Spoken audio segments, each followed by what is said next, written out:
first of all, I want to thank everyone for coming today um, and your participation. It is so nice to see the active participation of industry as we focus on just a very small part of aviation, aerospace in Georgia. Um, and we're going to have uh, hear from different members of industry their presentation. I would like and ask for us to hold your questions and comments, because I think after we hear the presentations, we're just going to have a roundtable discussion. And I think that's where our questions will come in, and let's just have a free discussion of some of the things we've talked about, and that would be a more appropriate place for questions. But again, I want to say thank you. Real quick, just so that we know who all is on the meeting. Houston Gaines, you're with us on Zoom. Chairman Fleming, Barry Fleming is on Zoom with us, and Chairman Mike Chokus is also on Zoom with us. So with that, I also would, if we don't mind going around the room, everybody just quickly name and who you are. Mr. Jody? Representative Debbie Lott from Evans, Columbia County, near Augusta. Richard Smith, Columbus. Again, David Knight from Spalding County, Griffin. No, hey, All you see. budget. Analyst. Yeah, Sarah Arroyo, House Budget and Research Office. Amy. I'm Amy Hudnall, Director of Aerospace at the Center of Innovation. Patrick Burns with Delta Airlines, Vice President of Flight Operations and System Chief. All right. Joseph McCurry, Delta Airlines, Technical Operations. Mhm. Kristen Wickman, Gulfstream. Dan Lane, that's Aviation Service Center. Tom. Hello, Dean of Aviation, Matt Pettit. Kathy Love, President of Benefit. Mark Bennett, Gulfstream Aerospace. Ron Downs, Robbins Government Relations here at Delta. Jeff Danville with Delta Airlines. In the back. Ray King, Georgia School Board Association. RP, Technical Policy. Abby Thompson, President of Georgia Northwest Independent. Elizabeth Anderson, Vice President at Georgia Northwest Independent. Laura. Laura Bowles, with the Technical Audit. Well, thank y'all for all being here again today. Oh, and we had, yes. Rick Jaspers, Chairman of the House Transportation Committee in Jasper. Getting the windows clean. Yeah. And again, I want to thank Chairman Jaspers.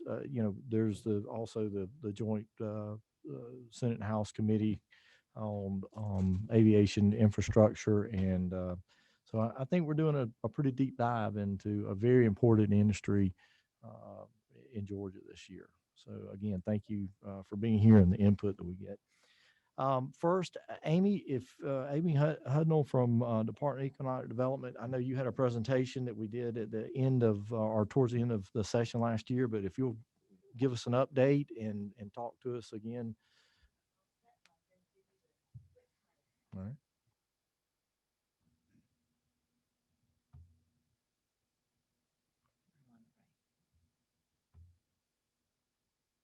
All right, I want to say something, and I keep bragging on them, but the budget analyst, and I'm sincere about this. I tell them all the time. They probably drew the worst straw, the shortest straw in the batch, with getting me as a chair of an sub appropriations committee. But the expectations have always been, they've always exceeded the expectations of what we do, and I've always been lucky to have them, and I think our house is lucky to have analysts like this, but they have exceeded expectations, and more so, they've helped corral me and keep me sort of focused in this big area. And I want to say a big thanks to them for their help this year as we started to look at the data, the numbers, and take a deep dive into this. So thank you, ladies, for what you do.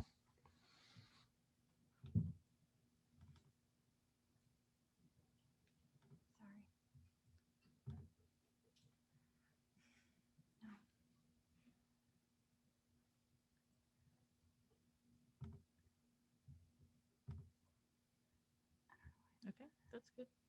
Okay, we'll stay. As long as you're sharing. We're good. So good afternoon. I'm Amy Hudnall. I'm the Director of Aerospace at the Georgia Center of Innovation. Our industry-focused teams help support Georgia businesses by helping them clear the path to innovation and growth. I always say I'm the sweeper in the sport of curling. The company has to have the stone, the company has to throw the stone, but we'll sweep madly to help them go farther, faster, and perhaps sweep resources to them as required. So we're focused on these strategic industries: aerospace, agricultural technology, energy technology, information and creative technologies, think gaming, think film, logistics, and manufacturing. So in Georgia, we have companies across the entire aerospace product lifecycle, from R&D to manufacturing, operating, and maintaining vehicles that fly in the air or space.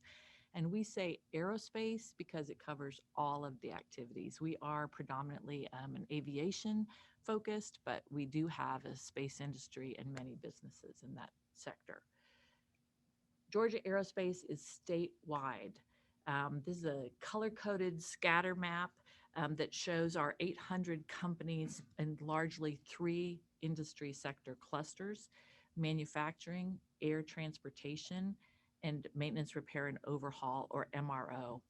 They're also in 3 geographic clusters. Metro Atlanta area has more than half of our industry, and it's followed by clusters in the Macon, Warner Robins area, and in Savannah, in Augusta, and in Columbus. I've circled the aviation maintenance technician programs that offer airframe and power plant in red.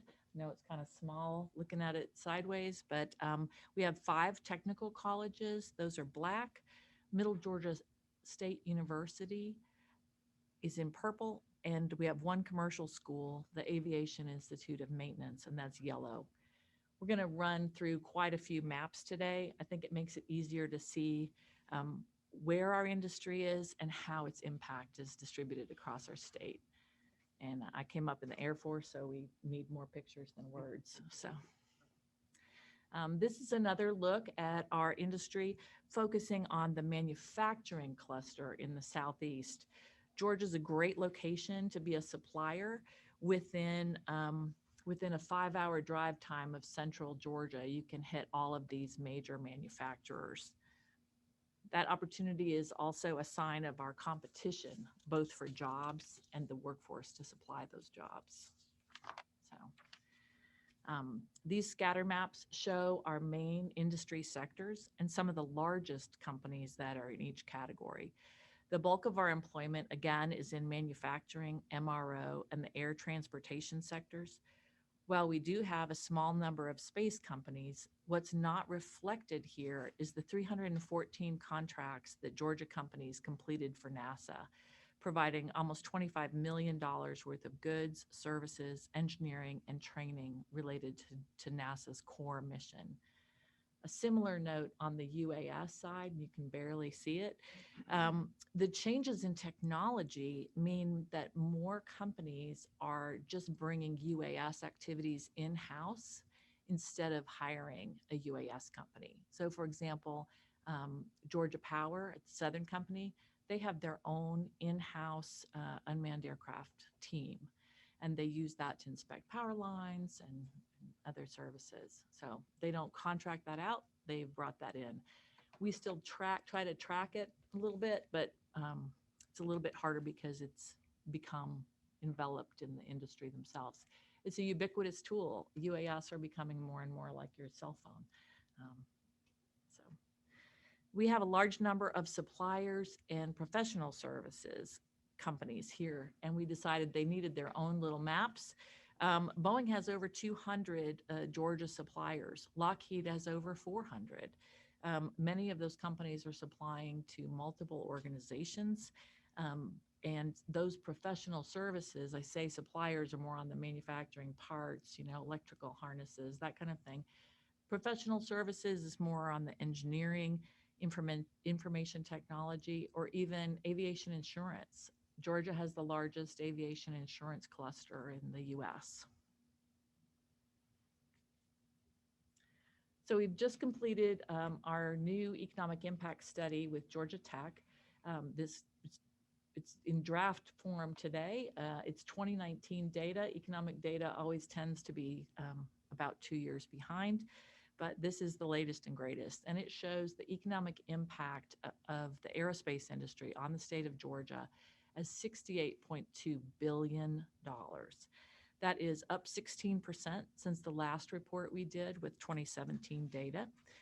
We have over 800 companies directly employing 104,500 Georgians in the aerospace sector. And those Georgians earned $12 billion in wages and salary. The average wage in 2019 was $83,420. I do have to say that includes Ed Bastian at Delta, so it kind of ticks our numbers up. That's almost 50% higher than the average Georgia wage of $55,263. So they're good wages. These are important jobs, and they're across the state. And our colleagues in industry will tell you that they all need to hire today. So, yesterday. My financial advisor always tells me that past performance is no indication of future results. But these charts show the industry output in Georgia. Again, this year it was 68.2 billion. The direct jobs, people actually designing, building, flying, maintaining aircraft, that was $42.6 billion. When you add in the direct and indirect jobs, that comes up to the 68.2 billion. And every aerospace job supports 1.5 other jobs in Georgia. But you can see over the course of the reports that we've done since 2011, our output has increased. And our output has increased even with a small decrease in our industry employment. In 2019, we had 104,000 folks, and that slight dip reflects some changes in production at several of our manufacturers across the state during this time period.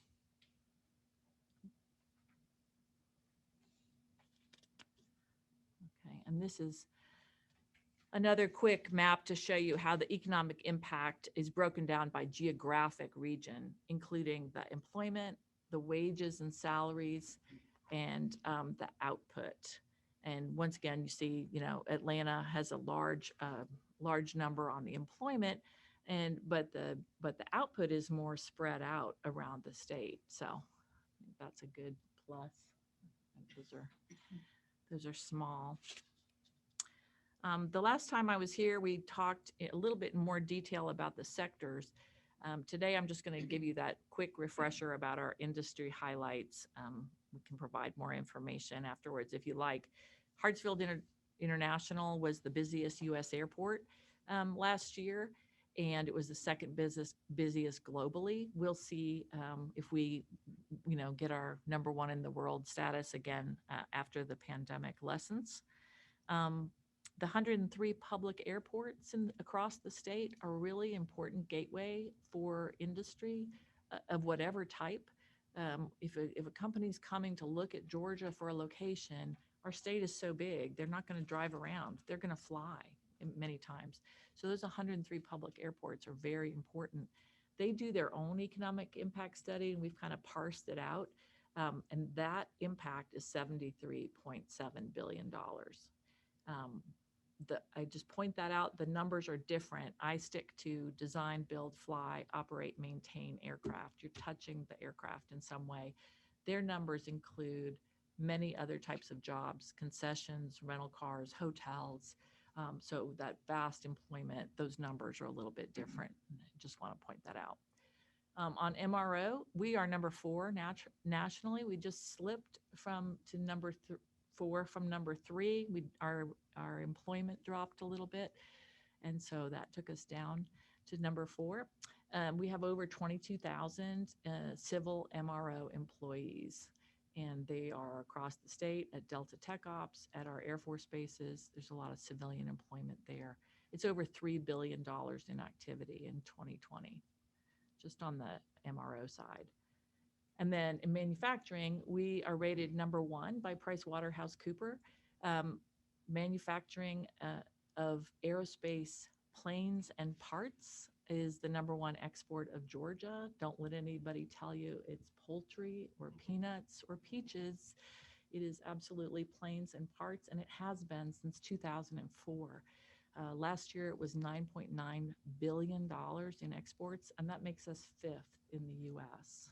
So we already talked a little bit about UAS, and I'll just say we have, because of the technology here and the schools that we have, engineering programs, we draw a lot of research in the UAS world. We just hosted the Association of Unmanned Vehicles International here last month and had a really good turnout for the convention.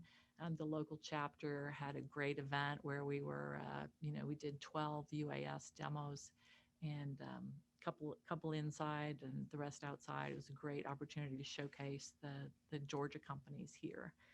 And on space, is our small sector. It's largely focused on satellites. We talked about the NASA suppliers, and Camden County is awaiting a response from the FAA this month on their environmental impact study. It's the first step towards the license for the spaceport. So I thought that I would show you again, these are the aviation maintenance technician offerings at our technical colleges and universities. This map shows the programs that there are offered at each school and where they're located. So you can kind of see that with our industry clusters. And I think this is a key item. We have over 530,000 high school students in the state. And this is just a rough depiction of where they are.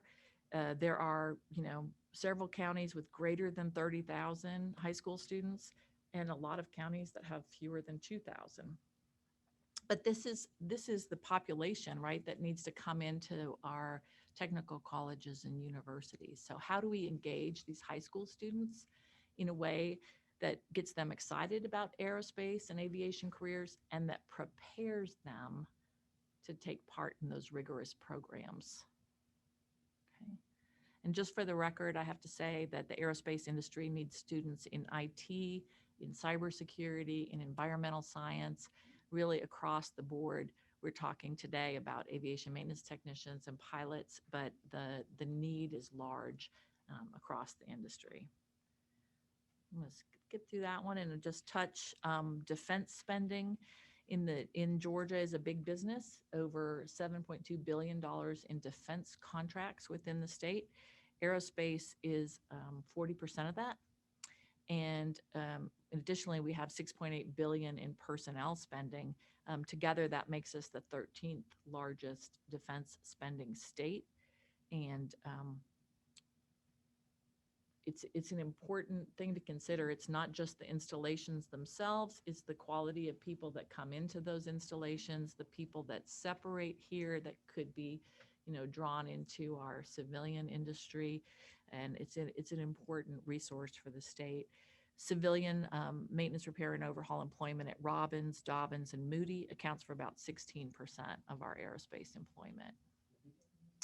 The civilian maintenance, repair, and overhaul at Robbins, Dobbins, and Moody, about 16%. So that's just a quick overview, try to give you some context as a whole. One of our colleagues said to me today, I didn't know aerospace was so broad. So that's kind of my purpose, is to show you the breadth of the industry and the economic impact to the state and why it's important. And my team is happy to help in any way. And thank you for the opportunity to present today, Chairman. Thank you, Amy. All right. Next, we're going to hear from Brigadier General John Kubinik. He is going to join us via Zoom.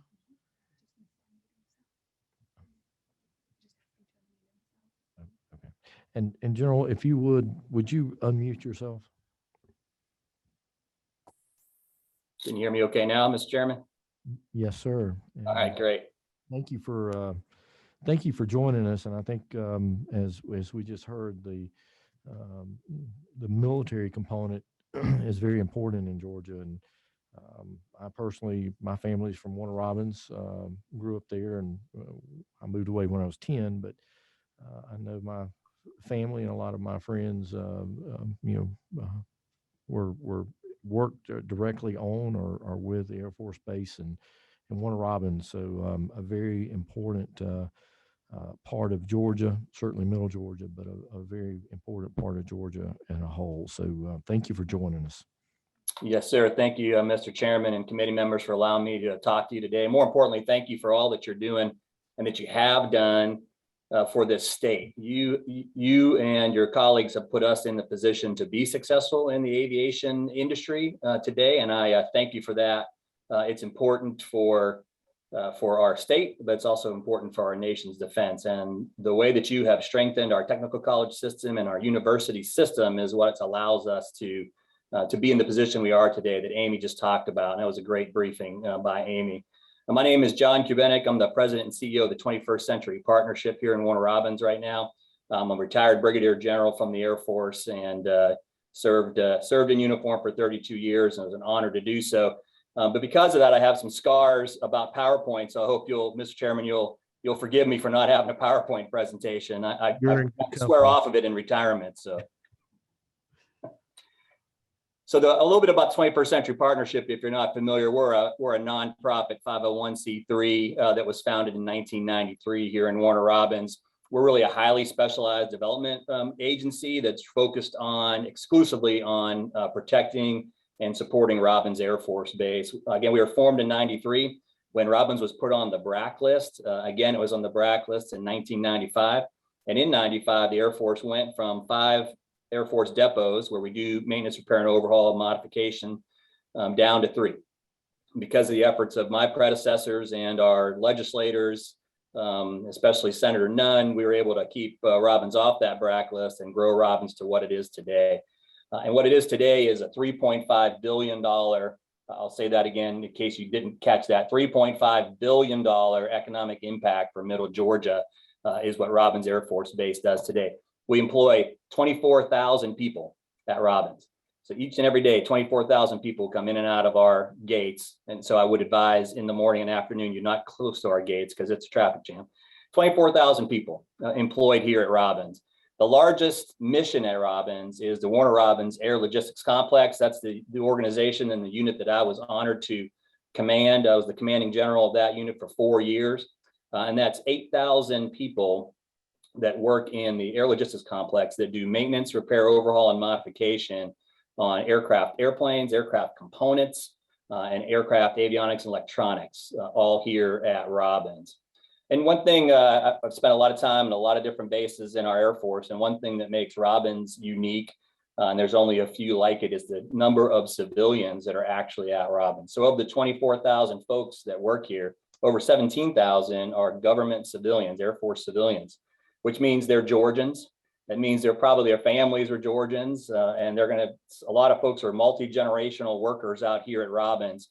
So it really ties this workforce much closer to the community than some other military bases where it's more transitory when you're in uniform and you do a 2 or 3 year assignment and move on. So because of that, the impact is even greater to this local community and to the state to have such a large military civilian workforce here at Robins. What I thought I would do is talk a little bit today about the importance of our technical college system and our university system in preparing the workforce that we need here at Robins to be successful. You know, with any mission as large as the Air Logistics Complex or any of our industry partners, my friends at Delta, we're constantly in need of qualified technicians to do our job. And here at Robins, it really falls into the aircraft mechanic, the sheet metal mechanics, and the electronics maintenance technicians that we need from our technical college system. You know, so to ensure we have that pipeline to talent, we have a great partnership with the technical college system, and here, especially with Central Georgia Technical College. You know, in addition to being the source of our and the pipeline of our workforce, Central Georgia Tech also has provided maintenance training and still provides maintenance training to the men and women at Robins. It does our new employee orientation. It does leadership training for us, and it does a whole lot more. One of the things that when I was a commander that really impressed me about Central Georgia Technical College was the agility of the school to flex to the requirements that I had. That makes them an invaluable partner to the missions at Robins and our ability to accomplish that national security mission that we have. I'll give you an example. We're doing a lot more in the industrial robotics at Robins right now. In fact, leading the Department of Defense in implementing robotics in the industrial areas.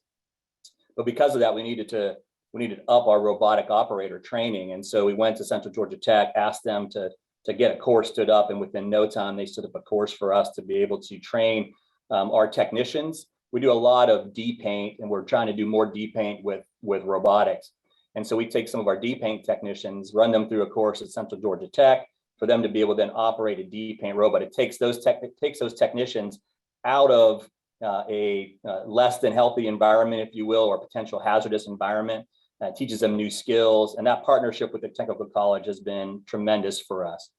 If I could, I'll share two other examples that kind of show how much Robins Air Force Base relies on the technical college system and the university system here in Georgia. So I took command in 2016, and shortly into my command, I realized that we were well undermanned and we needed to hire, much like you'll hear from our industry partners. We needed more people and we needed them yesterday. And so we thought naively I would just start with a hiring fair. And so Central Georgia Tech agreed to host our hiring fair when we put out just a general announcement that Robins is hiring. And we had 5,000 people come and were interested in hiring. So I quickly learned we needed to neck that down and be more specific of what we wanted to do. I will say that shows the interest, and it shows that we haven't not tapped our full potential in the state of the workforce that we need, or that we do need in the future. And I'll talk about that a little bit later. So we got more specific and focused, and we came up with a program that I called 1212. We set off to hire 1,200 technicians in a 12-month period to get us whole of our technician workforce there at Robins. There are a lot of folks that said, well, you can't, there's no way you can hire that many people, especially in the government, you can't hire that many people. And I know this may come as a shock to some of you, but the bureaucratic systems inside the federal government can be a little onerous sometimes. And so we had our congressional delegation help us. They gave us direct hire authority. We were able to cut out some of the red tape that was part of that hiring process. And then we partnered with our local institutions, with Central Georgia Technical College, and we were able to find qualified technicians to hire up in those three skill sets I talked about earlier. And we hired 1,200 people in a 12-month time frame with a concerted effort and partnership with our technical college system. And I think we could have done more. That's why I believe that there's still, and Amy talked about it earlier too, there is still a lot of untapped potential in this state. When you look at some of our rural areas in central and southern Georgia, if we get that word out more, that we have these programs, and especially if we can grow some of these aviation maintenance programs in rural Georgia, there's an untapped potential of workforce there. I think here locally, we've tried to get out into our make and bid school districts and meet with educators to inform them and guidance counselors on the jobs that are available at Robins Air Force Base, and have some of those guidance counselors encourage folks to attend Central Georgia Technical College to get qualifications in specialties that we need at the base, and then be able to come and work at Robins. So I believe, I'll wrap this up at the end again, that Georgia's in a very unique position, and that we have some untapped potential to grow this area in our state. The second example I'd like to share is at the Middle Georgia Regional Airport. Boeing had a manufacturing facility there, about a 200 square foot MRO facility. They were doing A-10 wing work there. They had actually made a commitment to the state that they were going to grow their footprint at Middle Georgia Regional Airport in Macon. And then they abruptly left. Business decision from that company. When we saw that facility with those areas, it was custom made for MRO work. And at the time I was struggling with space inside the fence at Robins. We were doing component work, large components of the C5 ramps, C-130 flaps. we're doing that type of large component work in aircraft hangars, and I didn't have enough room for my aircraft work. And so we needed some more space. And working with the Industrial Authority in Macon Bibb and with Central Georgia Technical College, came up with what I think is a unique partnership, and one that I had not seen in my 32 years in the Air Force, was where the technical college system is leasing that MRO space from Macon Bibb Industrial Authority. And in turn, then the Air Force came in, remodeled that facility. So now we have Central Georgia Tech with their sheet metal aircraft structural technician school right in the same building as Robins Air Force Base sheet metal mechanics doing component work. And so we now have a pipeline that is not only close, but no kidding, in the same building. And that partnership is just an example of how great the relationship between the technical college system and Robins Air Force Base has been. And I will say, and Amy can back me up on this, that as Middle Georgia Regional Airport grows as an MRO, one thing they have to offer now, I will say, is an anchor tenant. You've got the technical college system that has their school right there on the airport grounds. You have the United States Air Force there, which is always a big draw. And now we've got a paint facility being built and others in the pipeline to come and do MRO work there. And it's really all because of the vision of the technical college system and Central Georgia Tech leadership to be able to find a way to support Robins and to grow the aviation economy here in Middle Georgia. So really a win-win for everybody there. Another great example.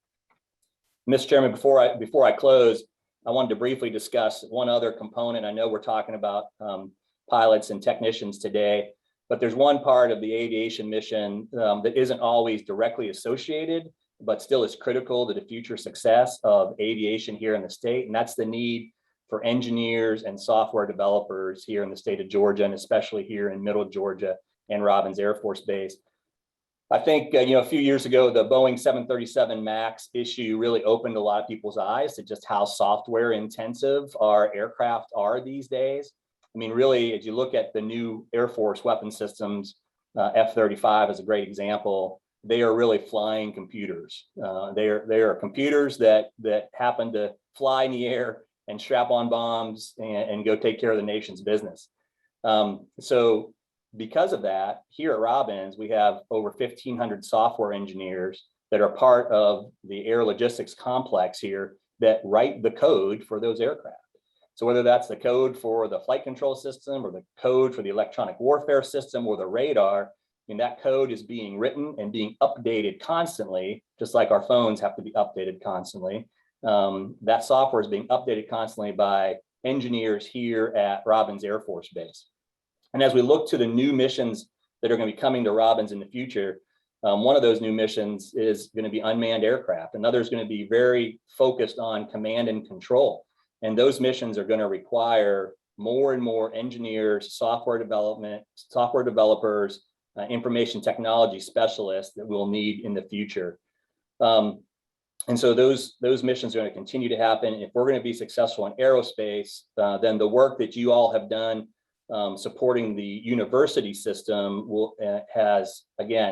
is setting us up for success in the future. And so I would just ask that as we talk about aviation, we make sure we remember that need for engineers is going to continue to grow, that need for software developers and information technology there. In acknowledgement of how important that piece of aviation is here in Central Georgia, Houston County purchased a building just off the base across the street from our great museum. And if you haven't been to our Museum of Aviation, next time you're passing through Central Georgia, it's worth a stop to see our Museum of Aviation.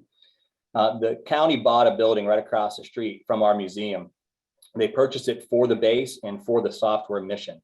The base put the money in to renovate it into a top-notch collaborative software development space, and then went a step further and carved out a piece of that building for the Houston County Career Academy. And the Career Academy now has high school students coming in, learning about software developing, getting interested in that type of career, right next to where our folks are writing code for aircraft. And not only that, but our great friends at Middle Georgia State University have created a dual enrollment program now. So now not only are these kids learning about software, learning about IT, but they're getting college credit from Middle Georgia State University at the same time.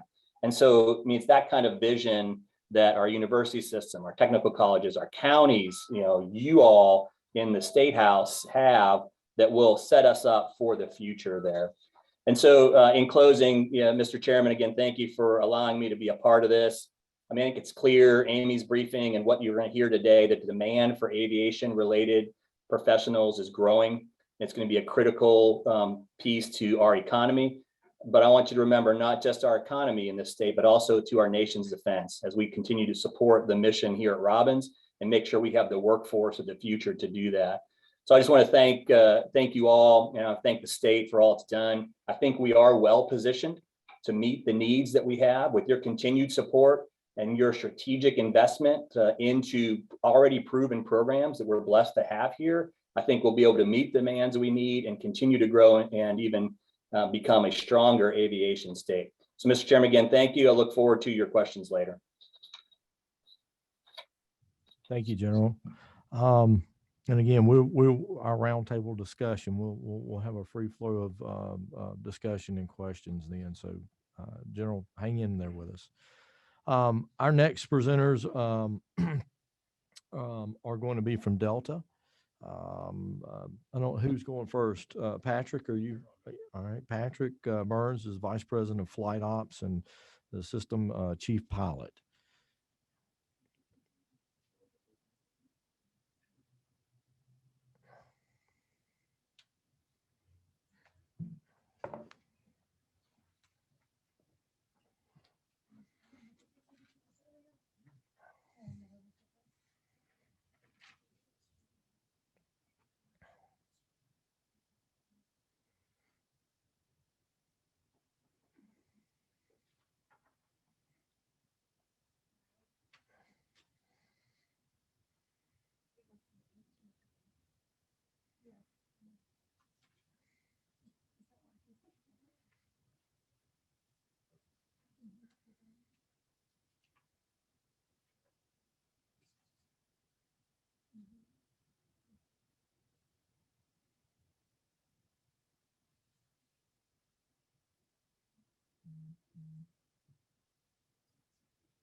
So was it just can't? Yeah. Yeah, it won't present it. You mean for the? No, it's working. It's just this view instead of a normal slideshow. Okay. All right. Yeah. Are they able to Okay. see it on the virtual? Fantastic. Yes. All right. Sorry about that. No worries. Technology sometimes. Well, the fall general short. said sometimes trying to get a PowerPoint in a virtual meeting with a room full of people staring at you is harder than flying an airplane. So thank you for your effort. Thank you for the opportunity to meet with everybody here today. Georgia is a great business partner with Delta Airlines, and we'll have a chance to show you some of the benefits of that relationship to Georgia and Delta people. But our connection is not limited purely to just a business partnership.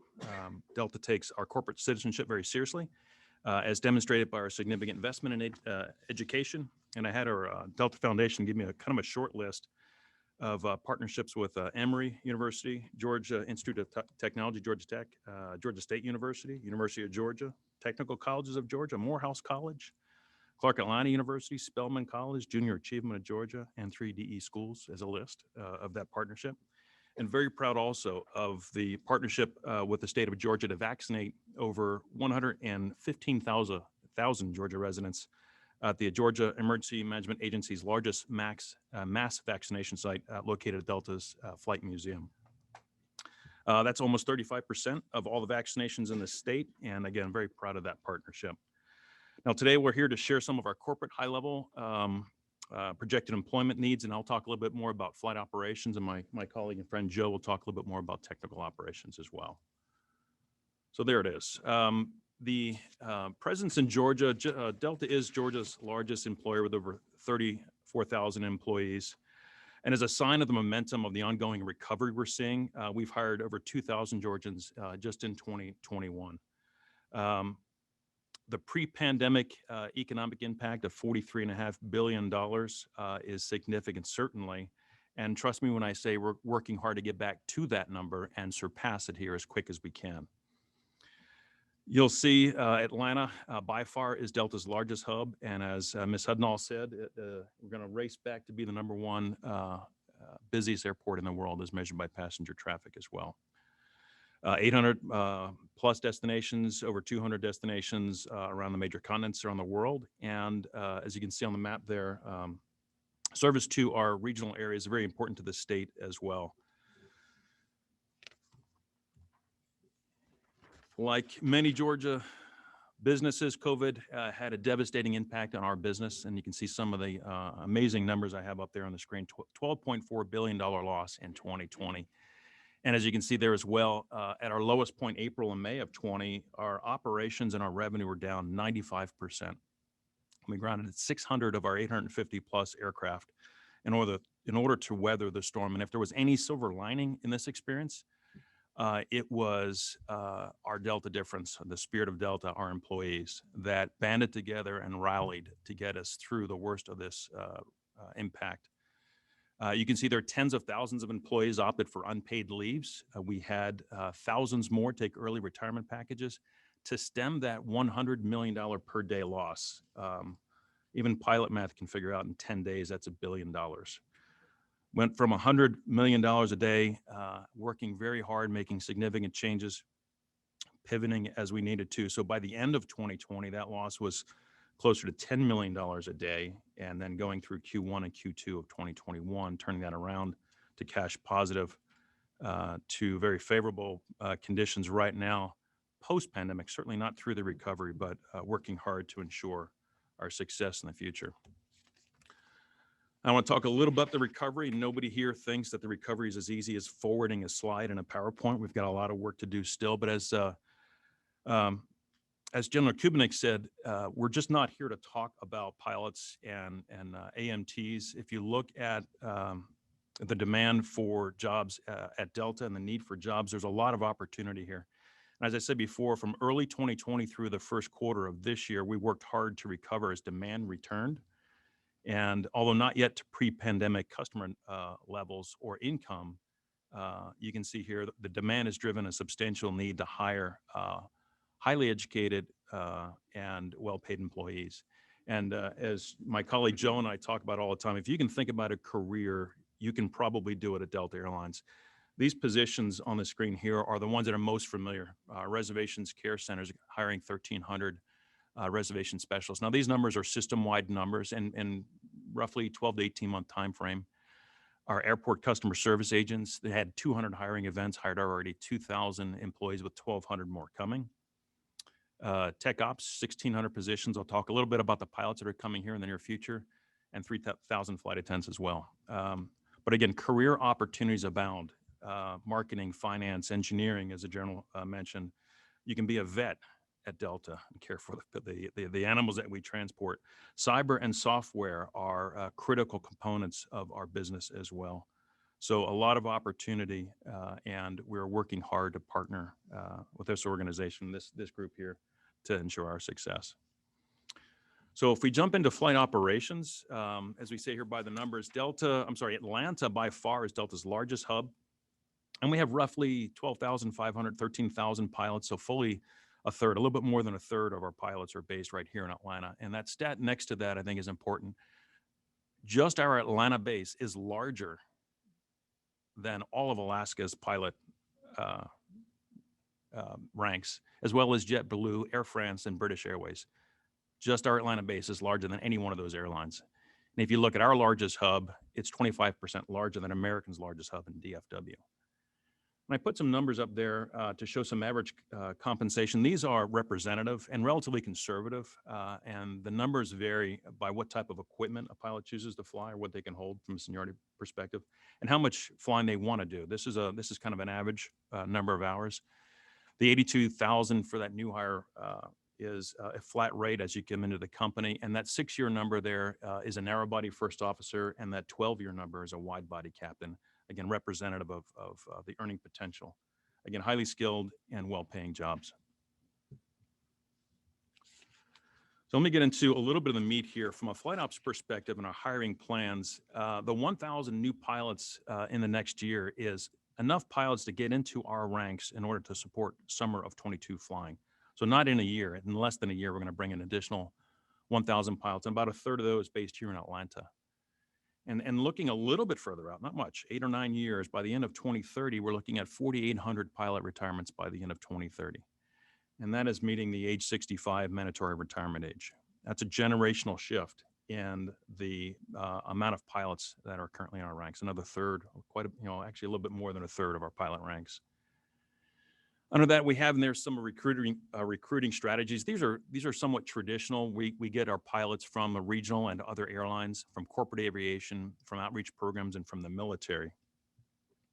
And our outreach programs are beginning very early. We talked about this in a number of times. Ms. Hudnall and the general also talked about how far down we need to reach to get people, young people, interested in aviation and aerospace jobs. Our programs start as early as middle school and high school, where our efforts include expanding the diversity of young people entering the field. And the second part I have right here about the outreach program specifically, talk about the numerous outreach programs. I have a short list of just a few of those that we work with. The Aviation Career Enrichment Programs, the Organization of Black Aerospace Professionals, the Civil Air Patrol, Women in Aviation, the National Flight Academy, and the National Intercollegiate Flying Association all provide great insight to us and are a source of opportunity for us here at Delta as well. Now, specifically in flight operations, our pilot career path program is known as Propel. And we launched Propel in 2018, and although we suspended our recruiting for the 2020 year as we were managing that $100 million day loss, we've reopened that application window, and happy to say our intake right now is over 400 students applying for this Propel program in the fall this far. And the students that are in this program meet the same rigorous standards by the time they get the Delta as all of our current Delta pilots have right now. That experience is, those standards are commensurate with their experience as they go through their professional journey. Now, there's a couple of unique things about Propel that I want to share, and one of them is that the program is designed to do more than just provide pilots to Delta Airlines. The idea behind this program is that we fund the system in a sense, and it's paying it forward. So I'll give you a couple of examples. The program, like I said, is designed to support the system of professional pilot development. We're going to hear it today.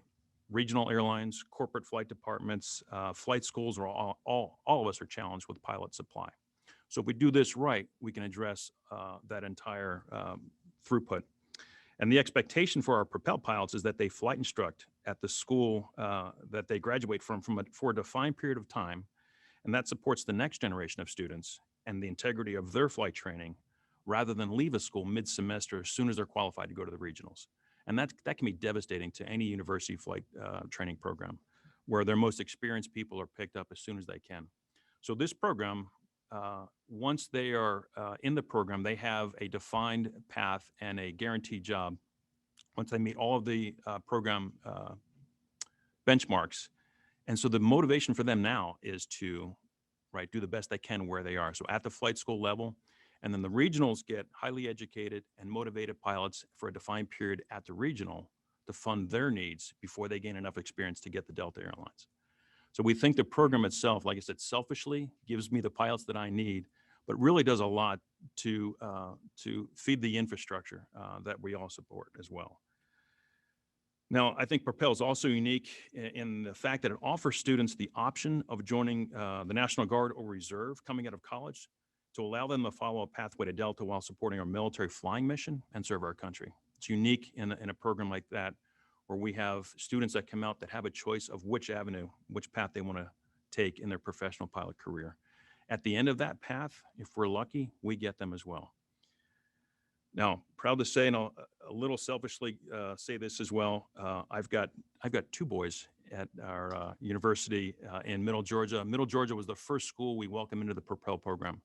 And we are building that program out, 13 universities now, looking to expand that as well. There's also a company, Propel, where, again, meeting certain criteria, employees that come into Delta Airlines and do a number of these other jobs that we talked about have a career path if they choose to be a pilot as well. So again, taking care of our own, making opportunities available for the folks that are already with us that we want to help succeed. Those are some specifics for the flight program, and I want to hand it over to my colleague and friend Joe so we can give you some more insight into the technical operations.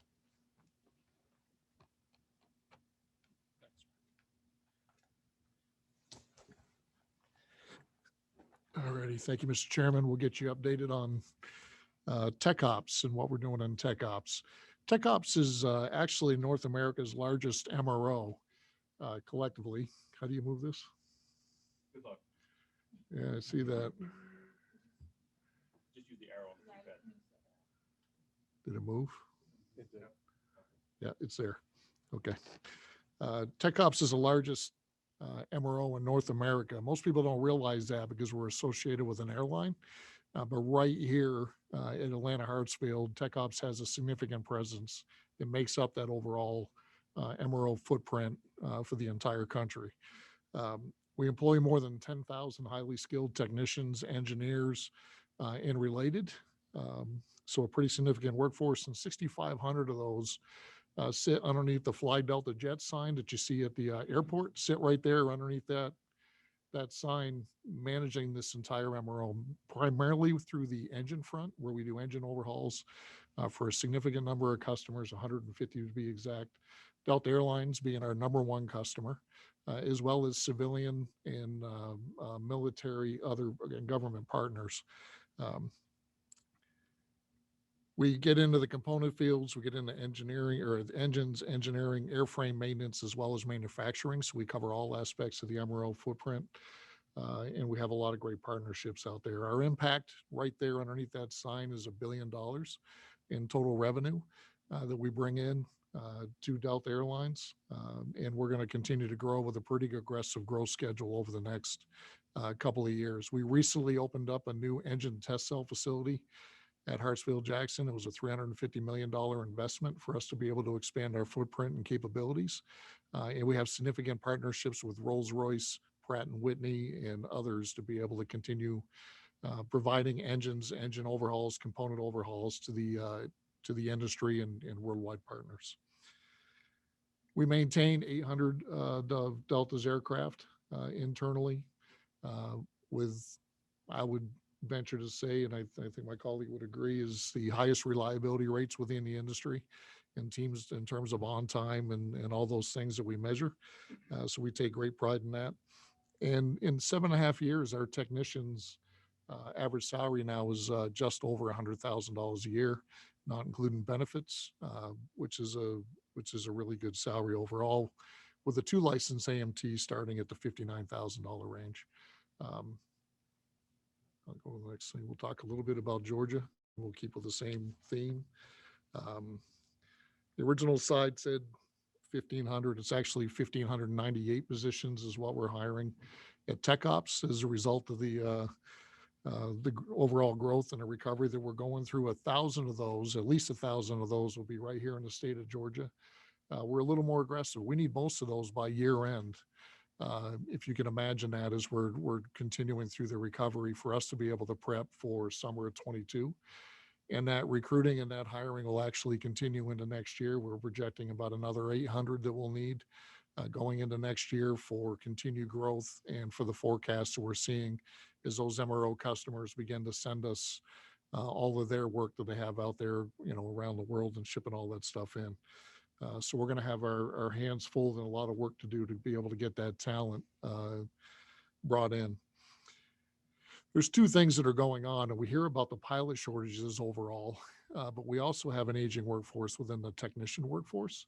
About 50% of our workforce is retirement eligible, over 50%, which just means age 52 and greater than 10 years. But we have the exact same issue. Although we don't have a mandatory retirement date, we certainly look at our attrition rates clearly, and we try to forecast what that overall need will be. So you can expect over the next 10 years that 50% of that 10,000 workforce will transition out and will need to be replaced. We put a lot of strategies in early on to be able to go after that. The state of Georgia is absolutely essential to what our goals are, obviously being right here. And our overall goal is to make sure that we're trying to hire all the Georgians that we can possibly get. We have had to go out and actually form partnerships with 52 schools across the country in order to hit our overall demand.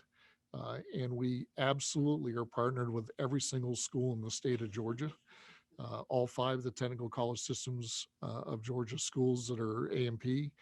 We also partner with AIM as well as Middle Georgia State University, where we also have a CAP program, a college achievement program, where we actually offer all Delta Airlines employees the opportunity to be able to attain a 4-year degree through Middle Georgia.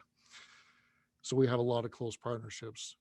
Before the pandemic, we actually took the time, we gave $50,000 to each one of the 5 technical college system schools to be able to make improvements in the curriculum and tooling to be able to help us out in 2 main locations, areas, which is electronics, obviously. We talked a little bit about the technology that goes into some of the things that are out there. If you can imagine an aircraft today, if you look at the curriculum within the AMP infrastructure, it still teaches at a very GA level, very antiquated program, to be honest with you. We're working with the FAA to probably try to get that updated.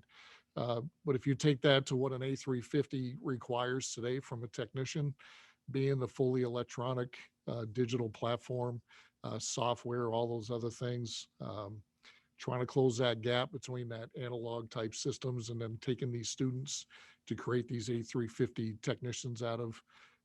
There's a lot of work we do with them once we get them to Delta Airlines to ensure the safety and training and the success to be able to hit our operational goals.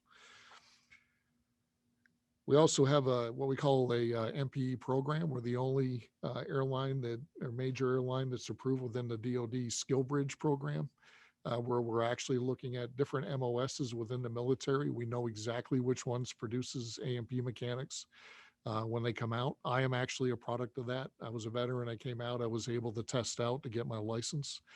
So we know that there's certainly a pipeline there.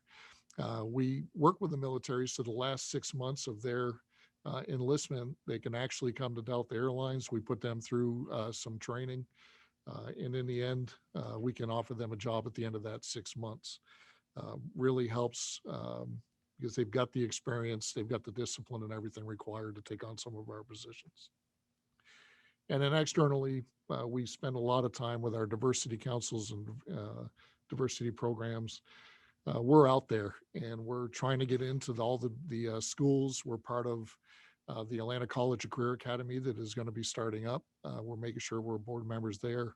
I'm personally a board member on Atlanta Technical College, trying to get that AMP school system A&P school back up and running. I think we're getting close there. We've been partnering with them for a while. And making sure that we're in the cities and we're talking to these students and developing these different programs. There is a significant opportunity to talk about the different jobs within the state of Georgia, to be able to promote these different careers across all the aspects of what Delta provides and our colleagues behind us. But the overall demand is overwhelming when you look at the aviation fields, and certainly getting into the discussion about how we can improve that or how Delta can assist would certainly be appreciated today. All right, that's all I got. Thank you. All right, thank you, Joe. And next, Chris Nowicki from Gulfstream.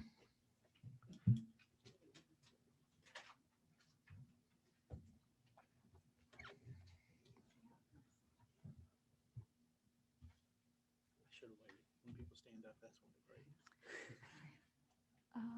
This one? Yes. Okay.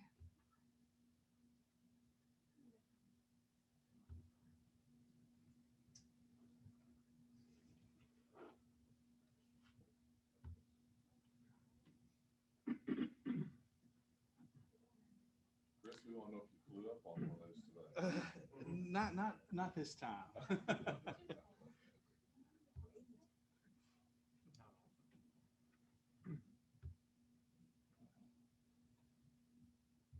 Somebody's got to keep I-16 company, so.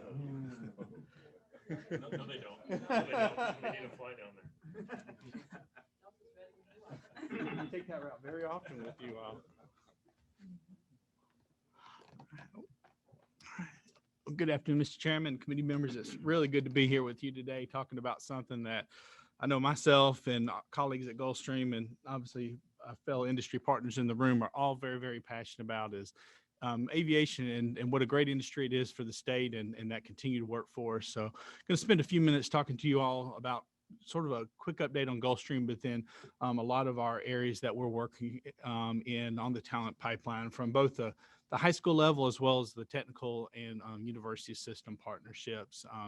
This is the area I spend a lot of time in and love, and how do we get students interested in aerospace so they come and work for us one day, and I'm excited to share a little bit about that with you all this afternoon. So a little bit about Gulfstream in Savannah, and really Gulfstream in Georgia. Gulfstream, set its foot in Georgia, down in Savannah for the first time back in 1967. The very beginning days of Gulfstream, the original G1 was built in Long Island, New York. As the G2 came to life back in the early 1960s, it came time to find a new place. At that time, Grumman Aerospace, to where they were going to develop that aircraft and where they were going to manufacture that aircraft. And through a economic development package, just like Georgia has done very well, still over 50 years later, we landed Gulfstream, and Grumman at the time landed in Savannah. You see on the left side of the screen, which was the very first Gulfstream facility that was built in Georgia for the G2 manufacturing. That same facility is still strong and standing today, a very important part of our manufacturing space. When you look over to the right side of your screen, you see just a very small part of our facility now, a quadrant on the Savannah Hilton Head International Airport. We're on nearly every corner of that airport and throughout the surrounding areas. So started out with 100 employees. Today, we're over 10,000 strong in Georgia. So some facts about Gulfstream. We are the leading manufacturer of the world's most advanced business jet. And I think it's also important to note that in our class of general aviation and business jets, we are the only U.S. manufacturer. Our competitors, Embraer in Brazil, Dassault in France, and Bombardier, a Canadian, all international business aviation manufacturers. So we're proud to be the only U.S. manufacturer of business jets in our class of aircraft. So I mentioned we are 10,000 employees strong in Georgia. Globally, we're 15,000 employees. So Georgia being home and Savannah being home to us, the large part of our employee base here in Georgia. We're on 13 locations throughout the country. And we've been owned by General Dynamics since 1999. And then one of our biggest, proudest data points is that we're 25% of our workforce is veterans, and we actively recruit for them for many reasons like we've talked about today, but we're proud to be 25% of our workforce is veteran. So some of our key points, we are very proud to be the largest manufacturer in Georgia. I think you heard from Amy's presentation, the exports, being the largest export really speaks large to that, and we're glad to be a part of that. I think another important, you talked about all the locations that Gulfstream has presence. All of our research and development takes place in Georgia. We have a very innovative research and development campus. Some of the smartest people in the industry living right here in Georgia, working right here in Georgia. We've talked a lot about today how these things are really flying computers, and we're proud that we have some of the absolute best in the industry that work and live right here in Georgia that are continuously developing the next best Gulfstream products, and how do we improve and enhance the ones that we currently have in production. All of our Gulfstream large cabin aircraft are manufactured in Georgia, in Savannah, at our facility. And then we are home to the world's largest purpose-built aviation maintenance hangar, over 700,000 square feet large in Savannah. So quick lineup of our current production aircraft, our mid-cabin, the Gulfstream G280, all the way to our flagship aircraft, the G700. When earlier I mentioned, all of our large cabin aircraft are manufactured here in Georgia. So that's everything on the screen from the G500 up through the G700 are all manufactured here in Georgia. So, we have a very diverse fleet. So no matter what our customers are looking for, we have an aircraft that will get them in whatever their mission might be. So as we sort of started to focus on careers, there's a lot of careers that we have at Gulfstream, I think, that are natural that people think of, from the A&P technicians to pilots and to engineers. But, there's a lot of other areas that are very high demand for Gulfstream and as well as our other industry folks. I think sometimes folks may not think of that's anything in addition to the A&P technicians, which is a big priority of Gulfstream's, as well as aircraft painters. We have very large paint facilities in Savannah for both new aircraft as well as aircrafts that go through the MRO and retrofit. Cabinet makers and finishers, our folks really are very talented craftsmen that really work and build the products that go inside our aircraft. If you've ever seen the inside of a Gulfstream, just the woodwork and the finishing on it is just absolutely spectacular. Those are very, very important to our future, our current and future success. We talked a lot about the flying computers and the electronics and everything that goes in to make these airplanes fly and run. The avionics installers and techs are a big part of that. And then also the outfit and the finishing, the upholstery technicians. If you see the leather works and the stitch work that our folks do, it is just mind-blowing, spectacular talent that we have right here in Georgia, and we continue to have to really build this beautiful product that we have at Gulfstream. So we approach our workforce talent pipeline development in multi ways. The technical college system in Georgia is a major partner. Very happy. Savannah Tech here in the room with us today is just a major partner. Less than 5 minutes from any Gulfstream facility, you can be on the campus of their aviation campus right there in Savannah. And what they have done so much to develop that and really just listen to what our needs are. We partner with several of the technical college systems, Georgia, but Savannah Technical College being in our neighborhood and really a neighbor and friend of Gulfstream is just always, how can they help us? What our needs are? They're able to turn programs on and off as our hiring, to meet our hiring needs, and just a great partner. And a lot of our employees will go there for through our tuition reimbursement program to uptrain. And then we actually have employees who will go over there and teach part-time as well to support the variety of programs that are supporting our workforce. So technical college systems, a big part of that, particularly Savannah Technical College right there in our neighborhood. We also spend a lot of time partnering with middle schools and high schools within our public school districts and our immediate communities. We'll talk a few minutes about some of those opportunities, but we fully committed to supporting public education in Georgia and know that we know if we can attract those future employees from the time they're in middle, elementary, and high school to come to Gulfstream, we know that they're going to stay with us for a long time. Several partnerships with the university system in Georgia we'll talk about as well. And then as you saw earlier, military veterans is a big part of our recruitment. So let's spend a moment just talking about some of our technical college system in Georgia partnerships. As I mentioned, our friends at Savannah Technical College offer a variety of programs and certificates and degrees, programs that fit right within our workforce needs. We talked about earlier, you saw the paint, you saw the upholstery, the cabinet maker, and so much more. They have a variety of these certificate programs that that are training our employees that we hire from, and they come to work at Gulfstream. I think a lot of times it takes away from the stereotype where you think you just have the A&P or just the pilots. These are the type of certificates that are very highly skilled and great paying jobs, that come and that are really important to Gulfstream.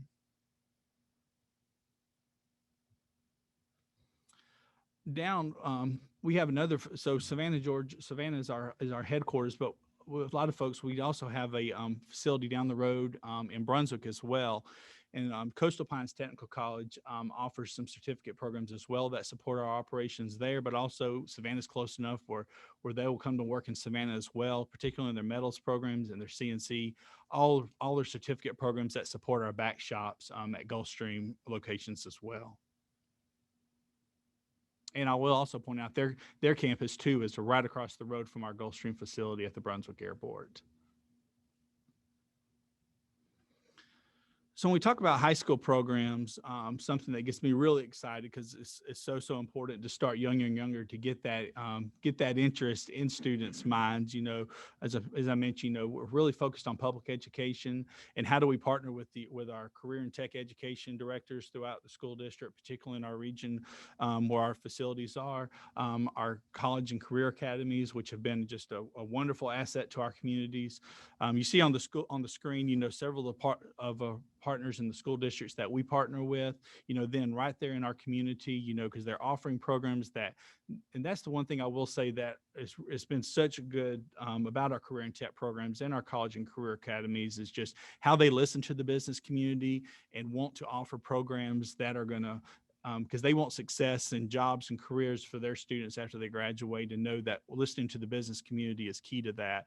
And so all of our partnerships within these schools have been because they've come and they've listened to us, and we've been able to support them in different programs and career tech opportunities that they're offering at the school level. Our youth apprentice program is a high school work-based learning program through the Georgia Department of Education that all of our local school districts offer. We hire students in Glenn County, Savannah, Chatham Public Schools, Effingham, and Bryan County. We currently have over 60 high school students, and that number is growing, that come and work with Gulfstream during their junior and senior year. So these students are doing anything from working in tool cribs to working in their wood shop, to working in upholstery, to learning what it's like to be a future A&P mechanic on the hangar floor, to learning what it's like manufacturing. This is just a great experience where students are getting paid to come to Gulfstream. They're employees of Gulfstream, and they're getting high school work-based learning credit at the same time. And I will brag on the state of Georgia right here, because in my role, I work with multiple other states in this program.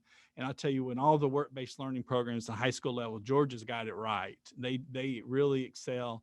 And really, I try to use Georgia as an example in these other states when we're working on setting up these high school programs, because Georgia does it where it's easy for the school and it's easy for the business as well. And these students are getting incredible work experience while they're coming here. I want to brag on this program a little bit, because this is a program, that really is directly tied to how do we get students, from high school, to get them their training to when they graduate high school, they are ready to come into the industry and work. So Gulfstream, along with Savannah Technical College, Tal, who's in the room today, who's the Dean of Aviation, was really one of the brains behind this development of this program, as long as our program partners at the Savannah Chatham Public School. But 2.5 years ago, we developed the Aviation Manufacturing Service Program. It's housed at Groves High School, which is about 10 minutes from our Gulfstream facility. And really, we looked at what is the state offering at a DOE level, and what is Savannah Tech offering that is that students can achieve through dual enrollment programs, and how can they get take advantage of the dual enrollment opportunities and get this through the certificate programs that are offered. So when they graduate high school, they've got the certificates ready to come into the workplace. So we developed this program where students 9th and 10th grade year are taking their high school classes. The Georgia Department of Education does have curriculum and courses for aviation maintenance courses. So they're taking those during the 9th and 10th grade year, really developing a baseline. And then by the time they enter the 11th grade year, they will dual enrollment through Savannah Technical College. Through our partnership, Savannah Technical College will teach those courses at Groves High School. So as you can imagine, transportation barriers are big for a lot of students. And so taking that to the high school level will eliminate that and really open this opportunity to more students. Being the largest being the largest employer in Chatham County, folks often, how can I go to Gulfstream? How can I go to Gulfstream? And this is one of those opportunities that we can reach them at the high school level and make it achievable for them. So when you look at it, by the time these students graduate high school, they've achieved up to 3 certificate programs through dual enrollment. And those are whether they go into the manufacturing side through the aircraft assembly or the avionics side. These are certificates that we will hire them day one when they get that certificate. So they're coming out of high school with up to 3 certificates from the technical college ready to enter the Gulfstream workforce directly. And this program is still kind of in its infancy. We've been there for 2 years, so we'll start seeing our first group of students come into the technical college through the dual enrollment second half of this year and more broadly during the next academic year. And then I also want to touch on our university system of Georgia partnerships. It's the great thing about, being a large company, that there are lots of opportunities and there's lots of educational opportunities to prepare students for these careers through the educational programs in Georgia, whether it's at the technical college level or the university system level. So, a lot of our major USG partners are Georgia Southern University, Georgia Tech, Middle Georgia State, and University of Georgia. A lot of these are programs, especially through Middle Georgia, are supporting our A&P program, our A&P technician programs. And then the other universities are really supporting a lot of our R&D efforts. We financially support a lot of these foundations that are doing research on a lot of our R&D efforts and how they'll support us. We have a very large co-op and internship program. Majority of those students come from Georgia. The largest percentage of our co-ops and interns do come from Georgia Southern University. So a great regional partner for that. And these folks are a big part of our success. Our co-op rate transition into direct hire is nearly north of 90%. So great opportunities that they're getting through interns and co-ops. They can come on as direct employees once they finish their respective degrees. Then also, again, you look at the programs that are being offered by Middle Georgia State University's aviation programs. Again, a lot of those programs that are supporting our A&P program, A&P technician program, as well as a lot of our back shop programs as well through associate degree programs and certificate programs as well. And then as being the largest employer in Chatham County, and then the largest manufacturer in Georgia, the state continue to be a big part of the state of Georgia's revenue. A big part of Amy's numbers. She mentioned earlier. We're glad to be a part of those, and you see from our payroll and supplier spend, about what our economic impact is here in Georgia of just $1.2 billion. These are from 2020.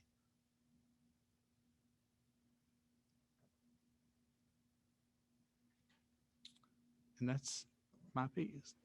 Thank you, Chris. And our final presentation will be from Daniel Lane from Epps Aviation. He's the Service Center Director. Thank you. I am taking a page from the General's playbook, and I do not have a PowerPoint presentation. I'm here to speak. Hey, Daniel, will you come up here? That way everyone in the audience can and in cyberspace can hear you. Sure.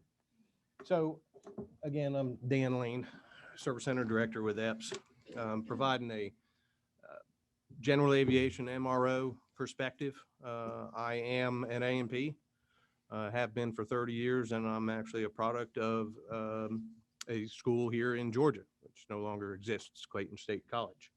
Had an aviation program. I started working on engines, lawnmowers and such when I was 10 years old, cars when I was 13. And I always had the good mechanical ability, the knowledge, but I did not want to have perpetual dirty fingernails by being a car mechanic, working in an auto shop. So I chose the route to be an FAA certified A&P mechanic. At the time, back in 1988, Clayton State College was a place I found that was an FAA accredited school. I drove from Smyrna down to Morrow or Jonesboro, depending upon which class I was taking, every day for almost 3 years. So I had a dedication because I wanted to get a degree. That was important to me. We have a lot of courses and places here in the state now that you can get a degree, you can get a diploma, you can get a certificate. Many of these things of different ways of getting to the end road. Joe as well had said you can do it through military and through experience and being able to be qualified to take the test. So there's lots of different ways to get to where we are, but I been an A&P for 30 years. 23 years ago, I got what's called an inspection authorization. It adds additional privileges to the A&P. 14 or 19 years ago, I furthered my maintenance certifications and got what's called an NDT level 3 non-destructive testing certification from the American Society of Non-Destructive Testing.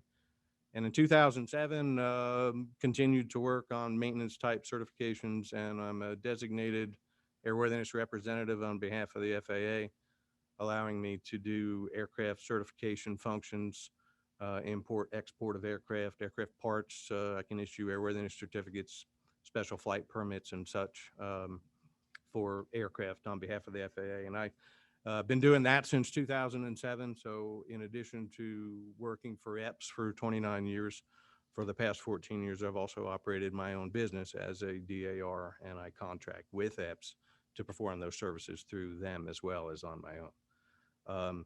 EPS Aviation, I started there as a mechanic in a piston engine, reciprocating engine shop.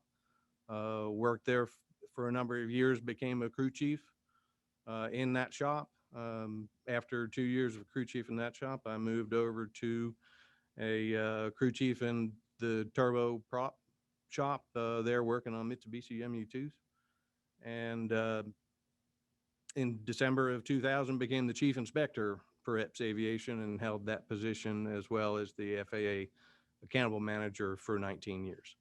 In June of 2019, I assumed the position of Service Center Director, and I'm still the FAA accountable manager there for EPS. Most of you are familiar with EPS Aviation. They've been in business 56 years. Pat Epps just retired in May, and his daughter Elaine is now the president. Marion is still the CFO. EPS is an authorized service center for Pilatus aircraft and Cirrus design. We do work on a variety of different aircraft other than just those. There's 91 personnel in the service center, 8 different departments. We have 78 mechanics and technicians, and 71 of them hold an FAA certificate, either airframe and or power plant. We're completing more than 200 work packages a month. We've got 8 different departments. From Pilatus maintenance shop, turbine maintenance, piston and Cirrus, avionics repair, avionics installation. We have our own non-destructive testing department, parts department, and an administrative department.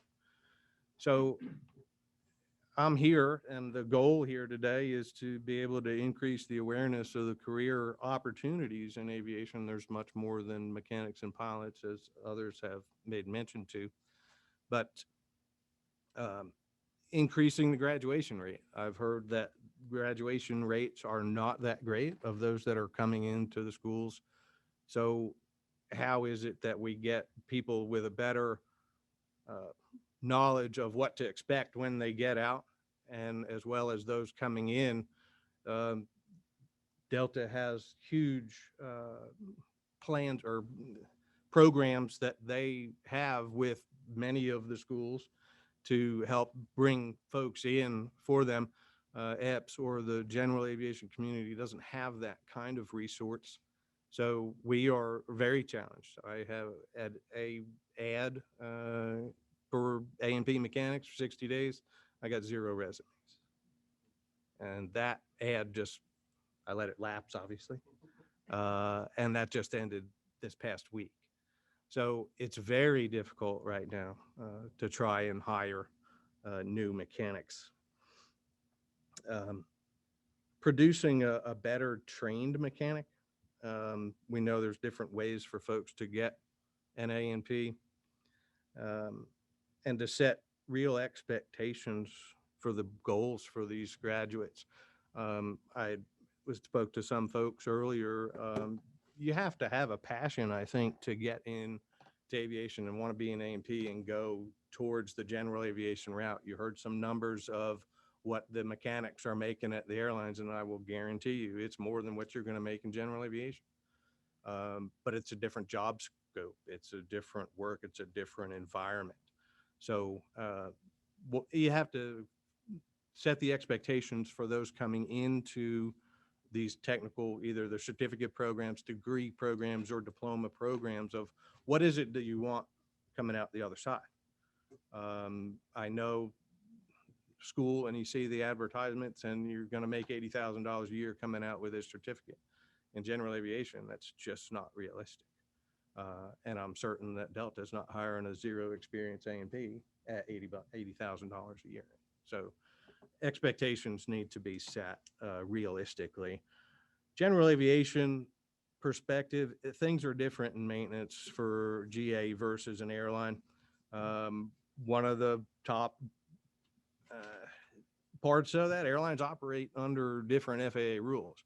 Now, Tech Ops might be a Part 145 repair station, but airlines operate under Part 121. They have different rules, and the things are set up differently for airlines than they are for general aviation. And almost exclusively, airline is going to be more of a large company type atmosphere. GA is probably a small company.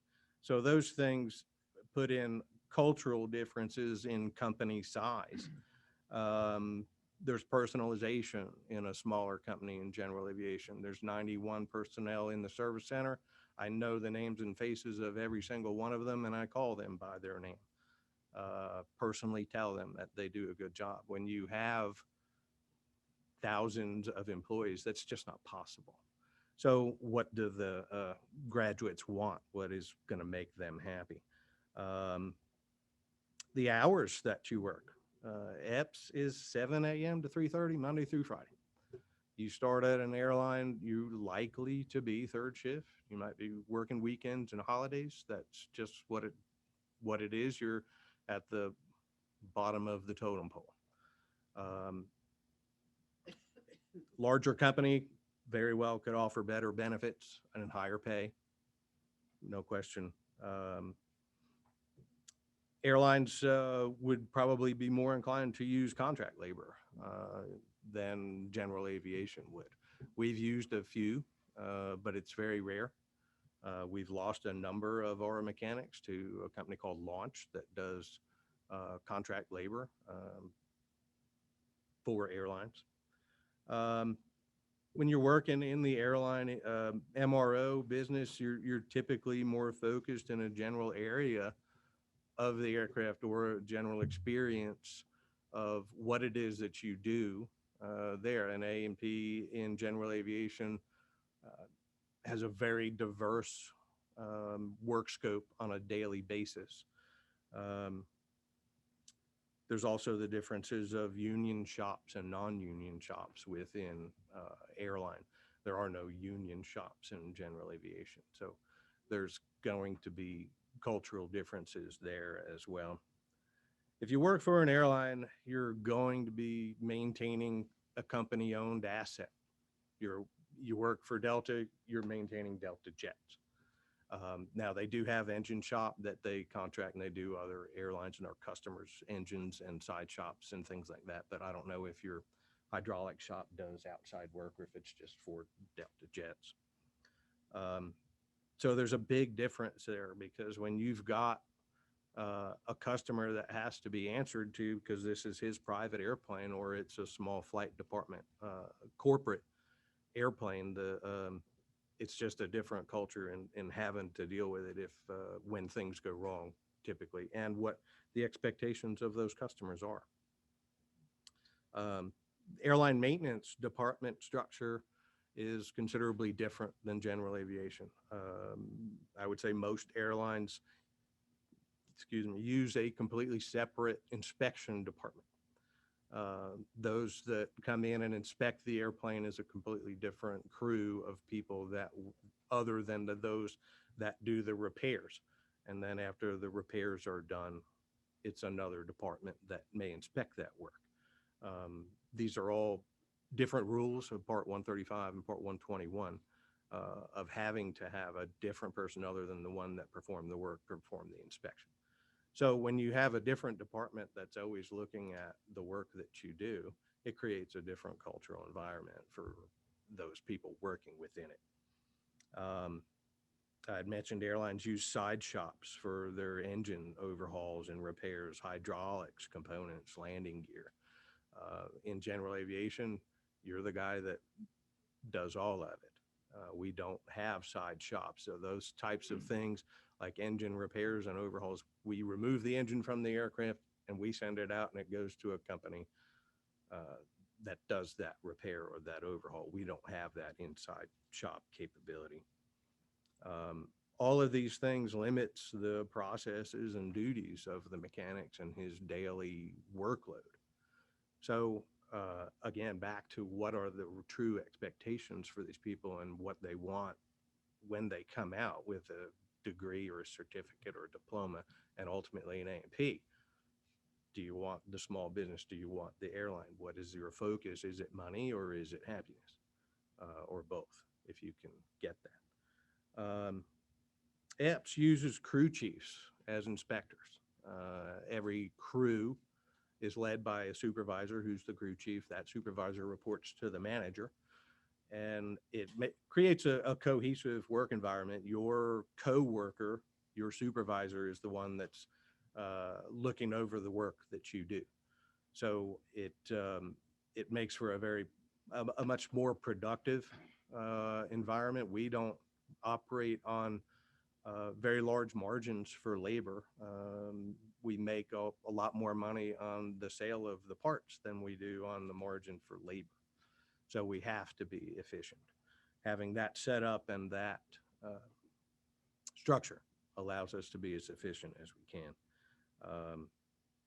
The general aviation mechanic is very diverse. He does everything from changing light bulbs to changing the engines on the aircraft and everything in between. General aviation mechanic work on a wider variety of aircraft makes and models.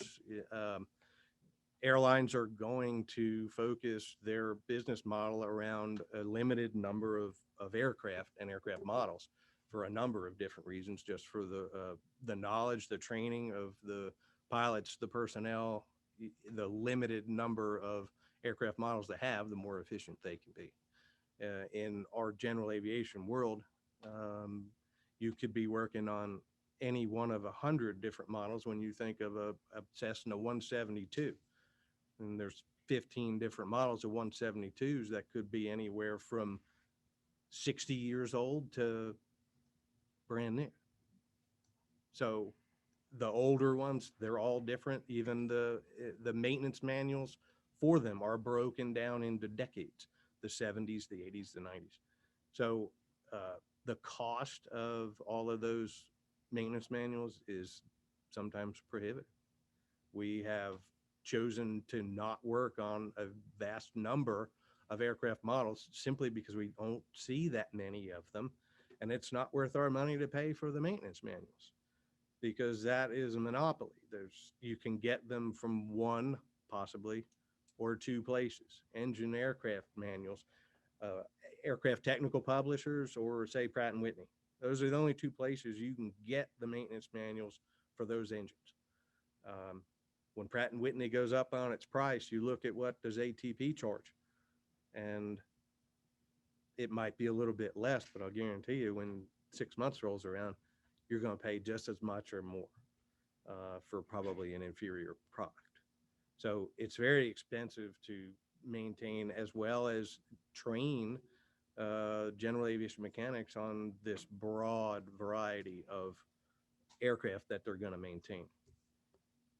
The AMT schools, universities, technical colleges, and the commercial schools. The university system, Middle Georgia State University, as an example, I see graduates from there, and I think that the university system and the technical college system, those that are going for degrees or diplomas, those are the ones I see that come out as the best new A&Ps. When we're talking about people with zero experience coming into the world, is it because they are a better candidate pool from the start because they have mechanical ability going in? They want to choose to get a degree or a diploma. And is that why they are better coming out the other side? Those that come from just a commercial school that get only a certificate, it's sad that some of them have zero mechanical ability.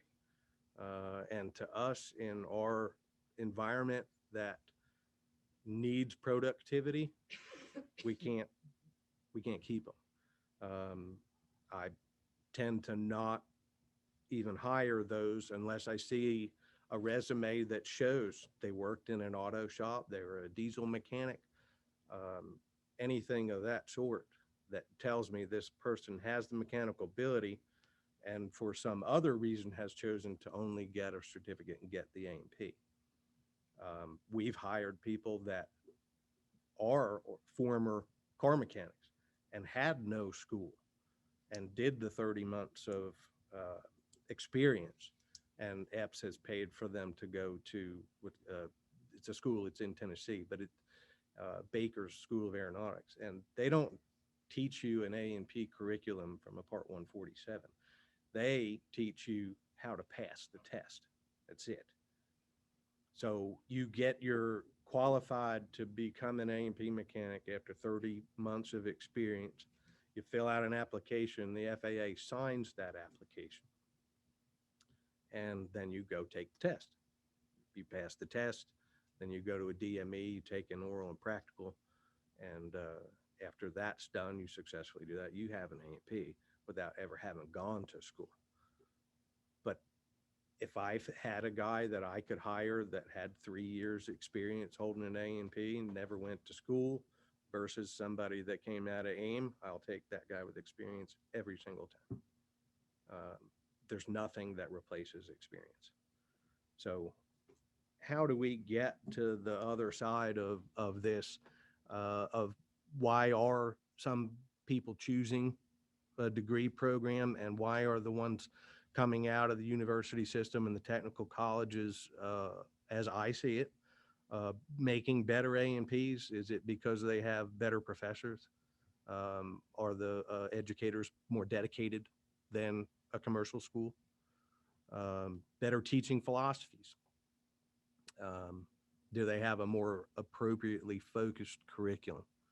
Granted, they're Part 147 FAA, as Joe had mentioned, it's an outdated program. You know, they're still teaching wood, dope, and fabric. I've been in A&P 30 years, and once have I worked on one of those airplanes and I didn't do a fabric patch repair. So I think we need to focus our efforts and money into advertising for our university and technical college systems and promote these programs with the degrees or the diplomas. I think we get a better candidate out that way. And I don't know the answers to these questions that I've asked, but those are the things that we need to ponder to determine a good path forward of how we can improve this problem. There is certainly a problem, and it's not going to get any better. I struggle to hire mechanics, and when we hire in somebody new, an A&P with no experience, there's a lot of training that goes into it. And after 6 months, you have to let them go, and it's a loss because they were never particularly productive that entire time. So I'd really love to see some better candidates coming out of these schools. And the commercial schools, there's only one, and it's in Duluth, and the product that they are producing is subpar by all means. But when you see an ad on the TV, it's AIM. I've never seen an ad for a university system school, so maybe it's just the channels I watch. The discussion and talk about today Yeah. is how do we get there? So the funding needs for the allocated to the advertisement, even when you go directly to the school website for any one of these, I understand they have broad ranges of different programs they offer from everything outside of aviation. But if you wanted to look and you open that school website, you're several pages away from the main page to even get to something. So you have to know going into that school's website what it is you're looking for to be able to find it. It's several pages away. So, I mean, I understand they can't just have aviation up there on their main page because they offer so many things. But if there's advertisement that get the awareness to bring the people to that website, then they know what to look for. And they'd be more understandably being able to find it. The last thing that I have is the Youth Aviation Adventure. EPS Aviation had sponsored some of these gatherings, and youthaviationadventure.org is a 501c3. They're based out of Columbus, Ohio. They have what they call squadrons. There's 15 of them, 14 in the 48 states and one in Hawaii. And it is a program that EPS did back in 2018, 2019. I think it fell off in 2020, and there are no what they call squadrons in the Southeast United States. So I don't know how much I heard from Gulfstream, the high school programs and everything of what they're doing around Savannah, but are there other high school programs here around Atlanta? And the Youth Aviation Adventure is something I think that whether the state money can go towards it, they're a nonprofit. So I don't know if it's going towards donation to them to bring or some other means to try to establish one of their squadrons here in Atlanta and set that fire into the young people to guide them towards a career in aviation. That's all I have. I'll tell you what we're going to do real quickly. It's 2:49. We're scheduled to go to 4. We may go a few minutes more, but not much. I've got a ball game to. We've got a coach this afternoon, but let's take about a 5-minute break and let's come back and sort of discuss some of the areas that we've talked about. The need and what is the industry doing? What can we do? How can we partner together and continue to maybe prime the pump, if you will, to get some of the students here, and then ideas the industry may have as we tackle this issue. So let's take a 5-minute break.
Right. We're gonna call back to order.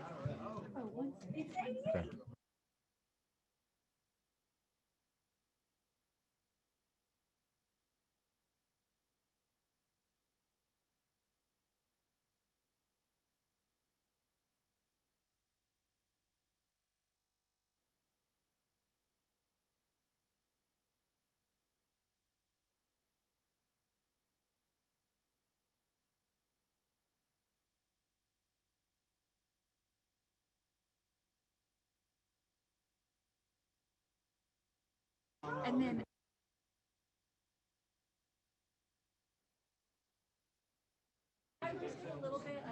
We're gonna call back to order. So I know where they are. Those are not Georgia State Patrol, it's all 23. So they're gonna, you could go on the.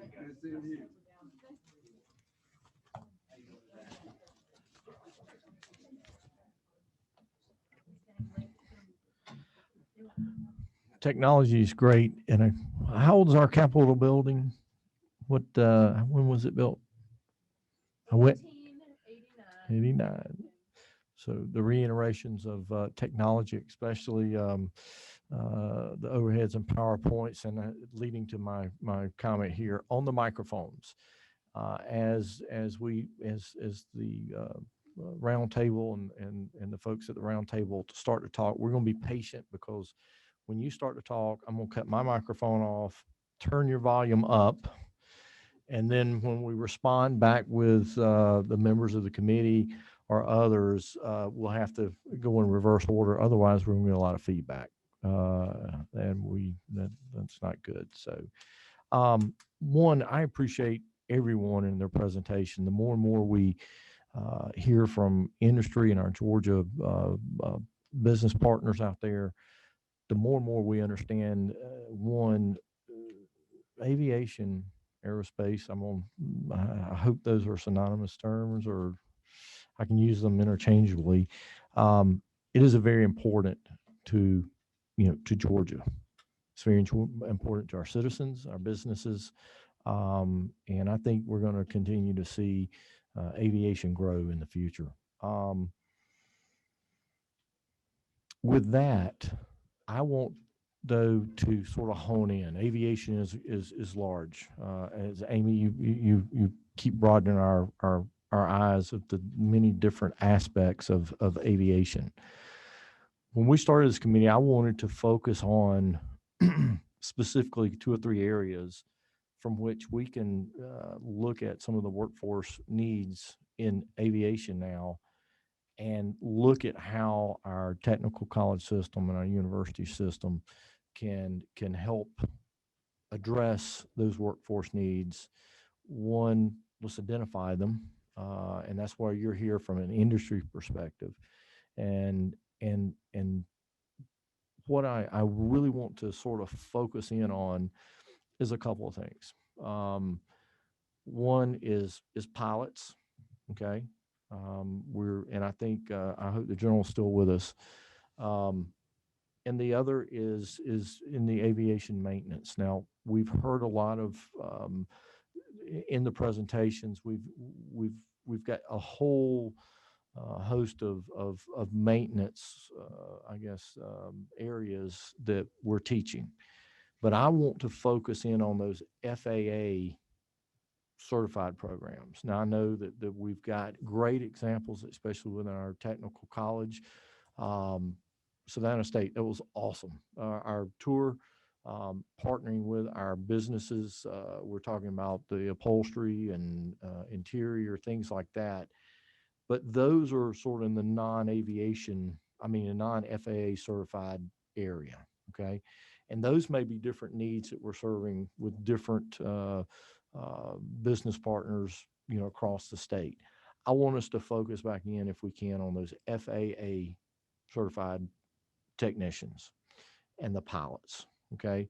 Because I think this could get very, very confusing if we're throwing it out there in a larger sense. So I want to focus there as we direct our conversations. The second thing is from an industry perspective, there's got to be a partnership here.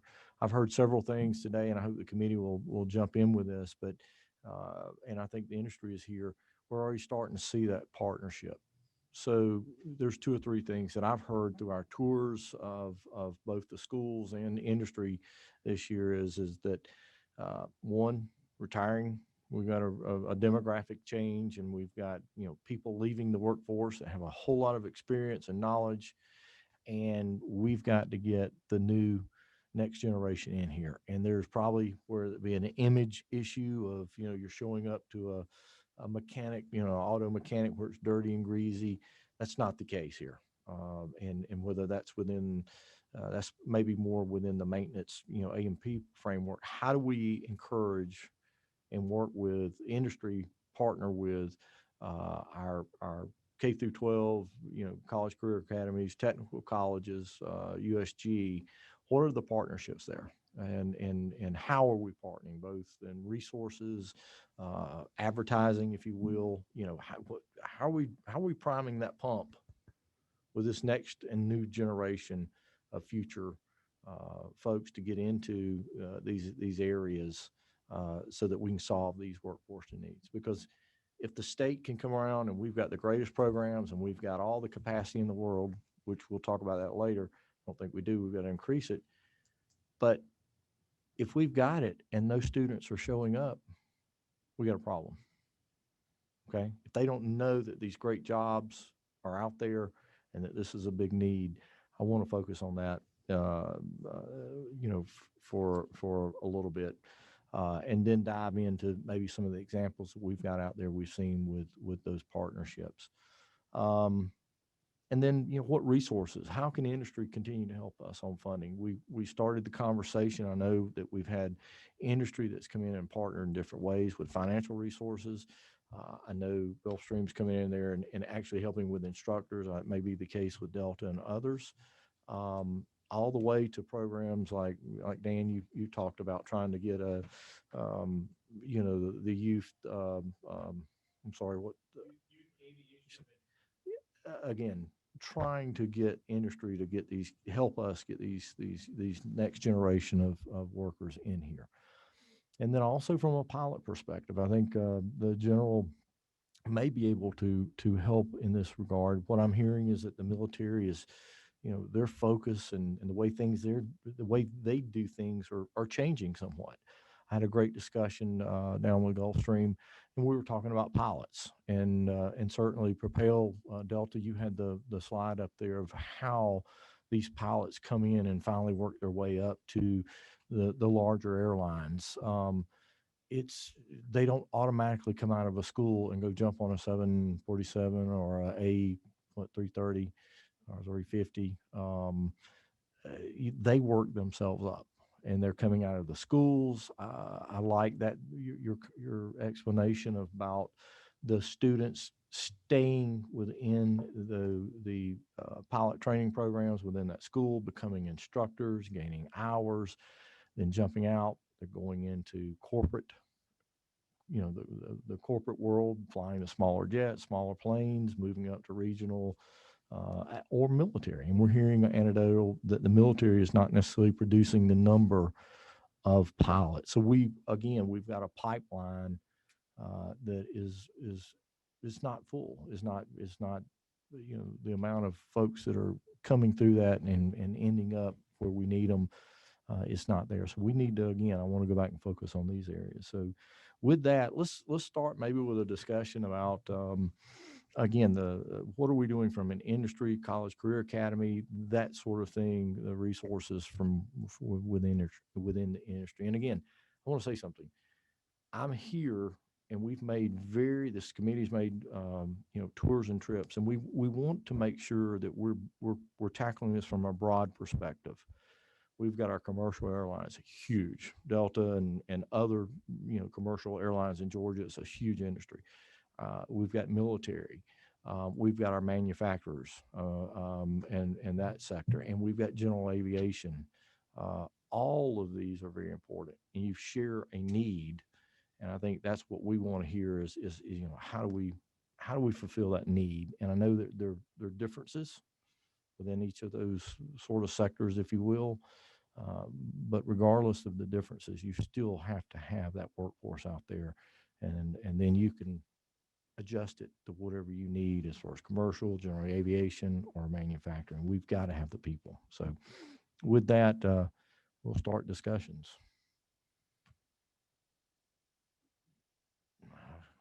All right, throw some.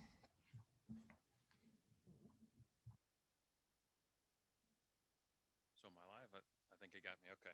So we've been talking a lot about specific skill sets, and they are important, and they're required to do some of these jobs. You mentioned, Chairman, the certification process. But I think what we as employers also really need is the complete individual. Yes, we need to have those skill sets, but we need to have that complete individual. So that, and you can define that any way you want, but you know, my colleagues around Delta want employees that are reliable, that are dependable, that represent the brand well. Okay. I'm not often soft-spoken. Do I got to start from the beginning? Because I don't think I can remember all that brilliant stuff I just said. Yeah, we're looking for the complete individual. And so, again, technical skill set, the certification requirements are important. But when we look to the university systems and the technical colleges and schools, don't limit what you're producing for us. I mean, don't short sell the individual or the rest of us that are looking for talent, because all of that is really important to all of us. Like I said, knowing, I have certain expectations of the pilots I hire, and we as a company have certain expectations of our employees, and they're basic. Showing up to work, again, representing the brand, doing all those things, fitting in with our culture, understanding what that culture looks like. I think we have pretty good success with the partnerships we've made. We made those partnerships because of that. So I think from a university and a technical school perspective, look at that entire package and really instill that in the students that you're bringing through those organizations. And to Dan's point earlier, I think a lot of this is, I think if you have a passion to get into this business, we've kind of already got you. If you're bitten by that bug, you're already here, and God help us all, because we can't get out of it, right? But it's those people that don't know what is available here. And so again, I think part of this conversation, we were talking before the hearing started, we were, our team was in a meeting of guidance counselors, this national meeting of guidance counselors. And it was almost painful to hear how little they knew about what opportunities were available in aviation. Again, those obvious ones that we're talking about today, but we need a lot of support throughout the entire business as we're looking at it from a Delta perspective. And I think making that career field not just more available, but having those different careers within that field, having a better understanding of what those opportunities are, I think is something we could do and kind of move forward. So that's a broad conversation, and that goes back. I'll say elementary school, but certainly middle school, high school, as kids, and quite honestly, parents are having those discussions with their kids. When we talked about our Propel program, having a conversation with the parents as much as the individual, so that they understood what it took from an investment in time and certainly finances. But you can't back into most of these jobs. Too much depends on them. And so making sure that anybody that we look to get into these types of jobs understands some of that. And that's what makes this type of work rewarding. And so again, I think having that conversation in this state with a lot of people that want us to succeed, I think will be really important. Chairman Jack. Yes, sir. Thank you, Mr. Chairman. Mr. Burns, just got a question. I know Delta's a giant company. Do y'all do apprenticeships in the area high schools or in technical schools around your region? I've seen others do that. I think Gulfstream talked about it. It's just that bridge that where you can then train them the soft skills that you just sort of danced around a little bit there. That's just so important. But I'm just curious what you're doing in the apprenticeship world. Sorry. Yes, sir. Gonna get a checklist. Exactly. Good. So the short answer to that is yes.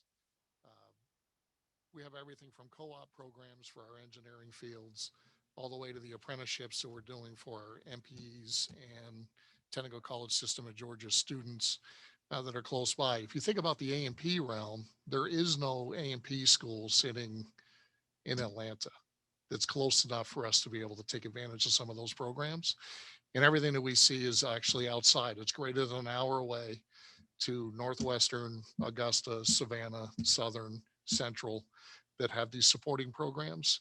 And what we typically see is we actually have individuals that come into Delta and are actually driving all the way down to Central or Eastman to be able to get the knowledge and get the certification to be able to become a mechanic within Delta.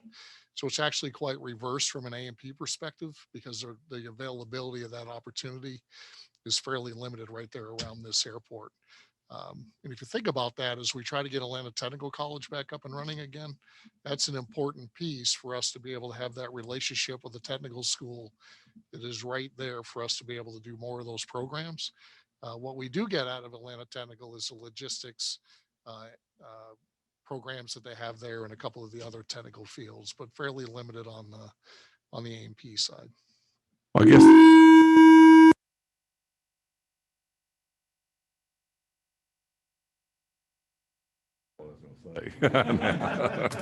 I guess I'm looking at, the programs that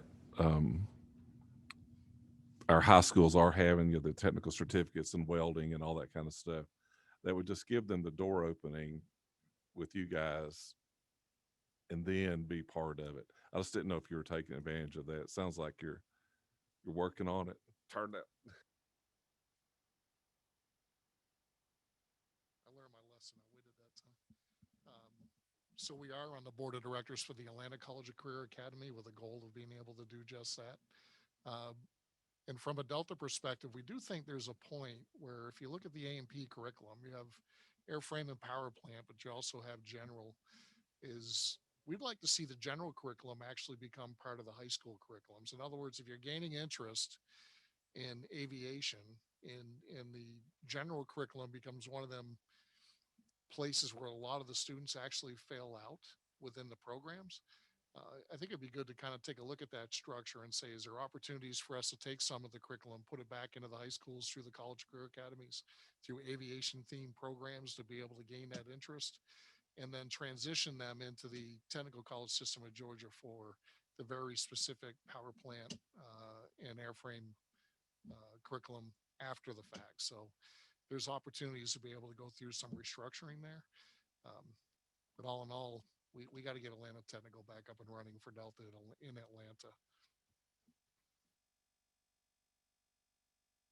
The lights up there. But I guess, most of our, your high schools have pathways, you're familiar with all that. And I would just think it'd be just a perfect opportunity for the, high schools that feed you, even in a basic manner, to have, I don't know if they do or they don't, pathways around, just like you're describing, aviation of all the different, if somebody has a woodworking shop, are they teaching them, interior repair, all that kind of stuff? But that's just my, comment, Mr. Chairman, on that one.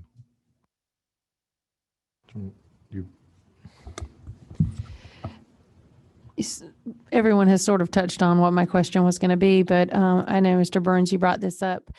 I had the opportunity in my community to do a very similar tour of some of our industry, those that did not require any degree beyond high school education, and went on a bus with our teachers of the year from middle school and high school, and all of the principals and vice principals, and guidance counselors may have been in there.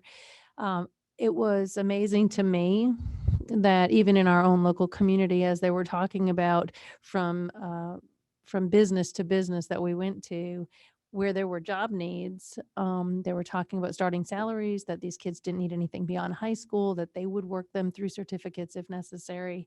But there was no understanding, not even locally, and the businesses that we have in my community.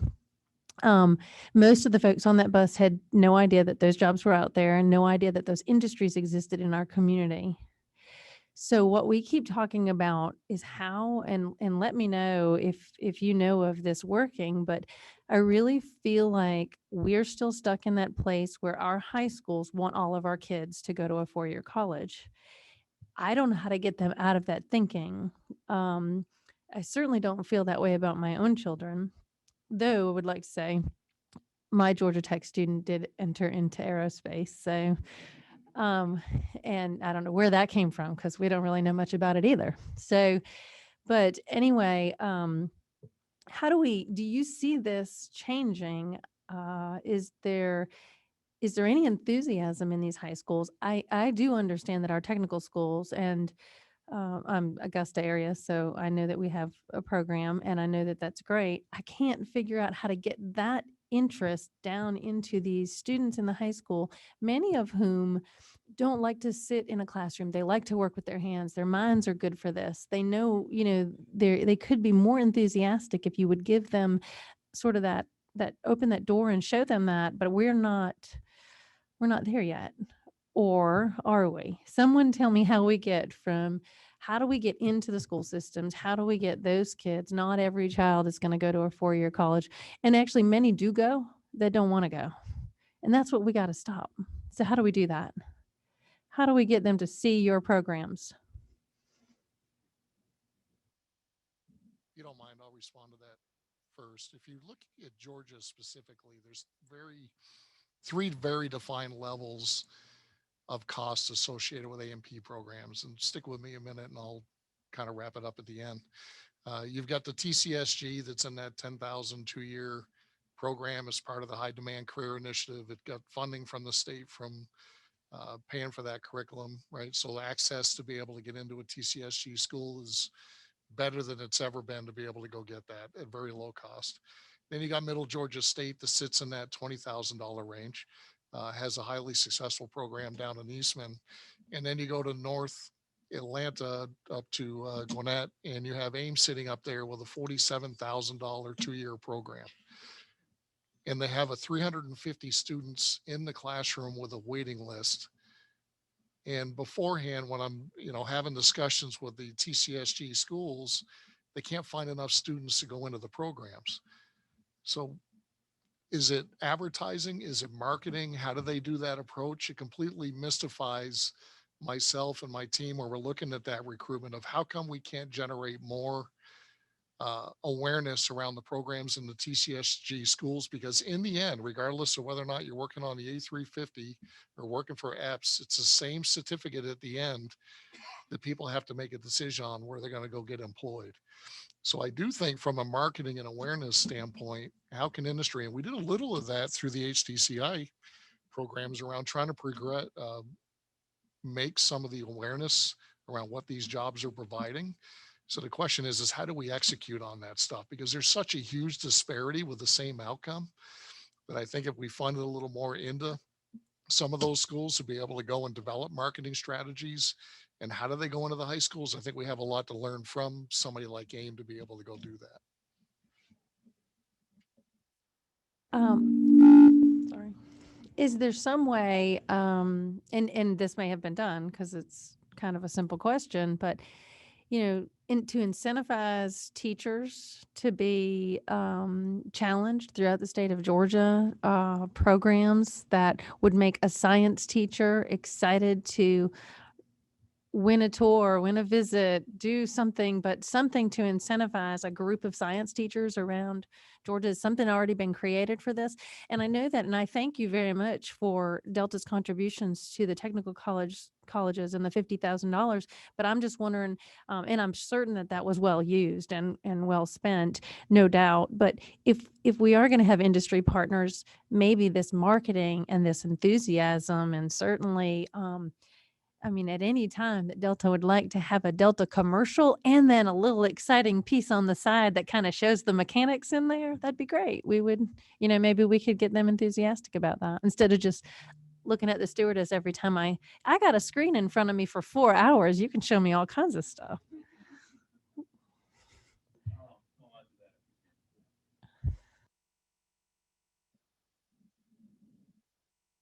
Everybody's leaning back here.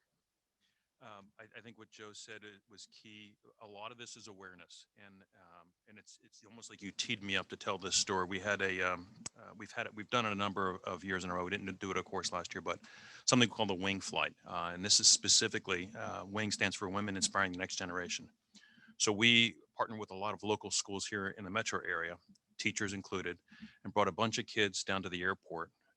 And everybody that handled the aircraft, from the pilots to the mechanics to the ramp agents to the ramp tower, moving that airplane from Atlanta, we flew them down to the National Flight Academy in Pensacola, were all women.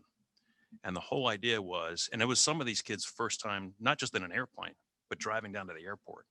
And the conversations we had with these kids, with representatives from all the different, not all the different departments at Delta, but a lot of different departments at Delta, was just exposing them to the opportunity and exposing the teachers to go back and have those conversations with kids. And so what we've, and you know, the things that we get out of that are those seeds that I think you're talking about. We'll get a picture, a crayon picture of an airplane, my first and best experience ever, and you know, a bunch of kids signing cards, and they're going to talk about that for the, you know, for a long time. I think that's one way, and it's not a sophisticated, not a certified way to get kids interested in this type of business. But I think that's a lot. I think all of us have that. I mean, if we're true partners in the community, we make ourselves available for that. I think we'll start seeing some of that interest, and then the rest of it then has to take hold. That interest then has to look at: do I take a technical course in high school? What do I do right out of high school? Do I, you know, how do I get from here to there? I was one of those kids, like a lot of people in this room. I always knew what I wanted to do. I had no idea how to. I had to do it. No, I can't say it. No idea how to get there. But there are people around me that eventually pointed me in the right direction. I think we need to do that as professionals and organizations. So I think that's a part of the solution.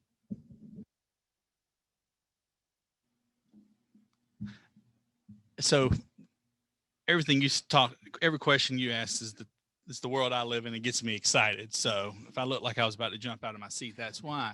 A couple of things, couple points I'll make. One about, you know, you talked about just the old term VOTEC programs, these type of technical programs that we've talked about today are very highly paid.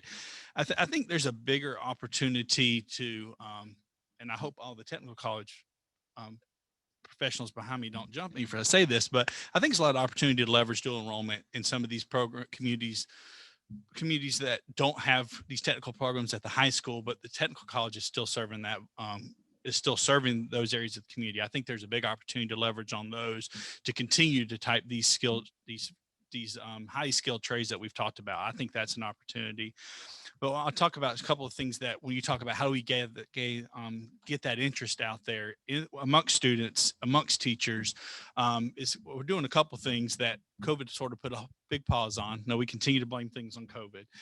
But a couple of things that we're looking at is, you know, bringing, we tested this actually at our Brunswick facility right before COVID happened, is we opened it up to parents and students in a very non-Gulfstream traditional way, but to really in the evening, so it had to be after work hours, so really parents and students, because parents are so influential today, can come in and see it firsthand, see that our hangar floor, that our hangars are very clean.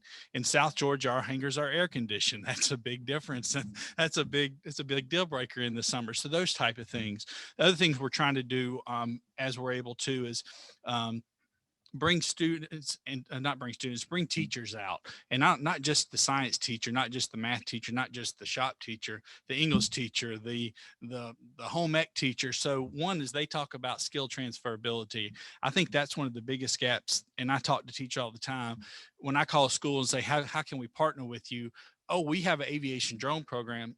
Okay, that's great. But I also want to talk about your HVAC program, your automotive program.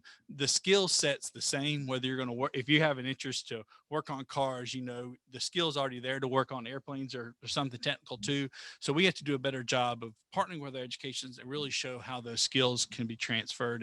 And really that's getting down and developing these relationships with education. You know, I came from education before I came to Gulfstream, and I am happy to see the silos of education, I think, are beginning to crumble in a good way, that you're starting to see more and more in that. And we as a business industry know we have a major role to play to that. And I think you're starting to see education become more and more open to that, which is great. And we can have these great collaborations and partnerships today. But I think those type of conversations have got to continue from both the business and industry standpoint.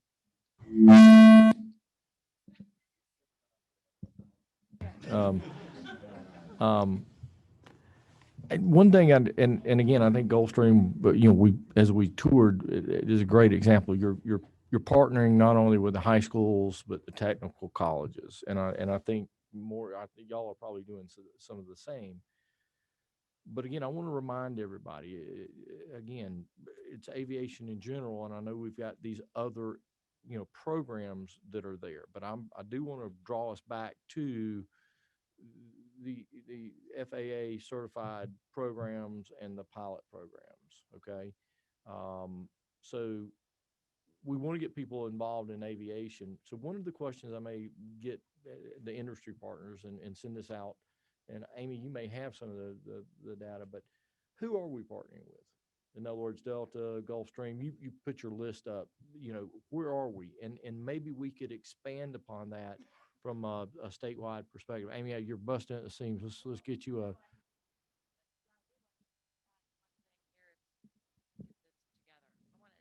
want to talk about three things.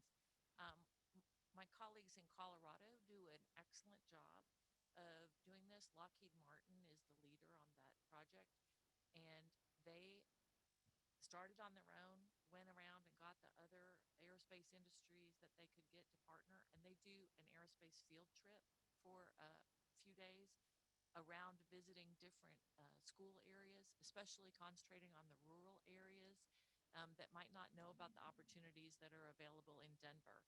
So that's an industry-led activity. They have developed it over the years. They have an in-person version. They're doing a virtual version through the Aerospace States Association. We're partnering in Alabama doing that, and we're looking at trying to bring some of that here to Georgia. So I would love to have all of you work together on that.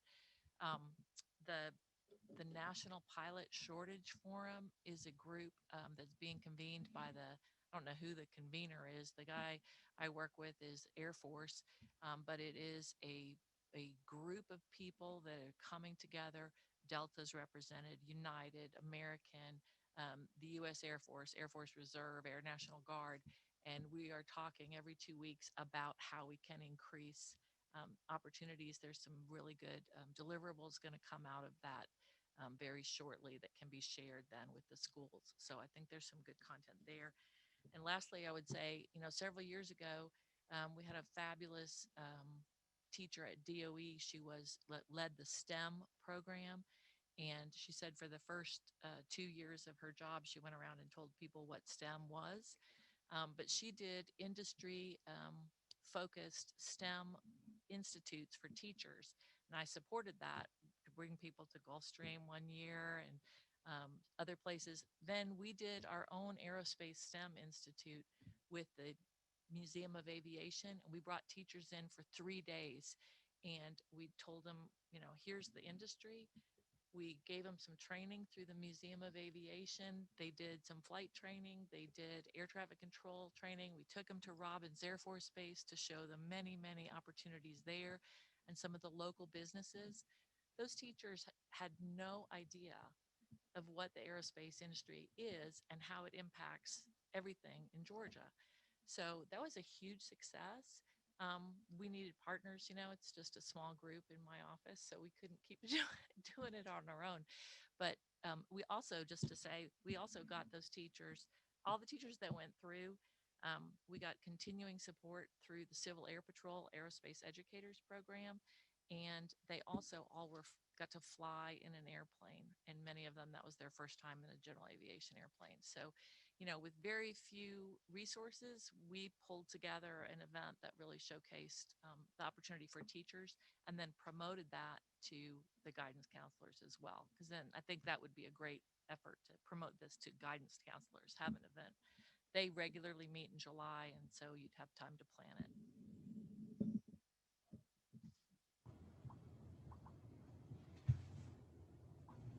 Representative Dukes. Thank you, Mr. Chairman. When you were making your presentation, you talked about the Delta Outreach Program, and I was wondering how long does it take an individual to go through that process, and what is that duration? That was my first question.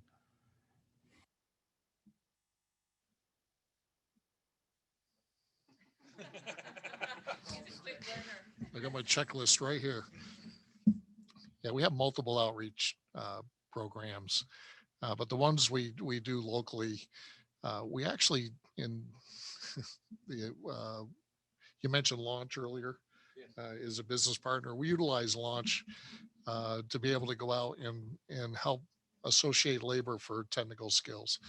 So it doesn't matter for a certified mechanic, it's 1,980 hours that you have to have within your curriculum, within the Part 147 curriculum, to be able to become eligible to become certified to be an A&P. Our outreach programs, when we create POCs for every one of the schools across the country that we have, it includes the 5 or 6 here in the state of Georgia, is we actually go in and we talk to the students about life is in the Part 147 curriculum. We offer tours. We provide curriculum through a thing called TechU, where we give access for students that are within the programs to actually go in and actually do computer-based training. Obviously, we like it because it has a Delta widget on it. We got Delta mechanics taking individuals through the curriculum. Life in the 121, it's absolutely right. Where we'll go in and joke around a little bit and say, hey, when you come to Delta, everybody's got day shift weekends off. Where the reality is, you might be in LaGuardia, you might be in the rain, it might be Christmas Eve and you're separated from your family. And that's a true reality. Or you're flying overseas and you're away from your family. And it's tough. So we take them through that whole gamut. We provide some training, we provide some awareness. Life in a 121. And by the way, you better go back and have a conversation with your significant other because you can impact your family. And we actually have that broken down by semester. So we know exactly what the topics are. If you back up into what we're doing into the schools, we do partner with tons of schools across the state of Georgia to go in and actually interact with students. We have a small engine demo that we have. We pull an airplane grill that was built by the hands of technicians at Delta. We bring those to the high schools. We partner with the pilots and we try to collaborate around that awareness. But I think it goes back to the greater question is we can do that school by school and event by event, but how do you do that on a mass scale, right? How do you bring that awareness? So outreach is a very important piece of what we do.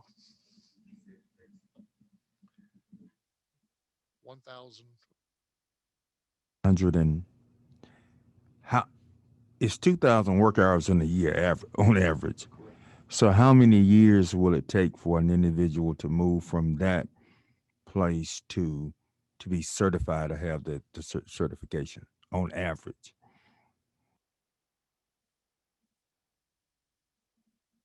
So the technical college system of Georgia is typically a 2-year program. So after 2 years, you end up having to take the 3 tests. There's an airframe jet test, a general test, and a power plant test. If you pass those 3 tests, it then turns into an oral and practical that has to be administered by a certified designee by the FAA to be able to go in, and they take you through an oral and practical, ask you questions around the curriculum, be able to demonstrate that you learned the curriculum. And at that point, you are then certified to learn. Right. I think that's probably the biggest thing I can say, because you heard us discussing earlier. It's everything from working on 172 that you're certified to work on, all the way to a blimp in an A350 and 787s, right? And then it becomes a responsibility of the airline to say, what do we do once we get that individual into Delta? And how do we progress them to make sure that we ensure the safety of the customers, the safety of the aircraft, the safety of the individual, and provide the technical training to be able to get them there. So Patrick was talking earlier around those soft skills, communication skills, right? All the way to the integrity of the individuals. All those different things become extremely important when we're looking at it, because everybody teaches pretty much the same curriculum across the board. So we're looking to be able to institute and so in the end, you're talking about 3 to 5 years, 2 years to get your A&P, 3 years to gain some experience before you get the Delta. And then we're looking at bringing those individuals over. Daniel mentioned was that the kids coming, or the people who's coming in out of our adult and technical, out of the university system, are much better prepared than the ones that I think you said can't come from AIM or whatever this is. And Joe, what you said is that they're getting $45,000 for a 2-year program, and they're not as wouldn't it be better for them to go to? Wouldn't it be better for you for them to go to the technical system through the university system than it would for them to pay all of that money and go to AIM? And if that is the case, how do you all plan to help us to get them to know that?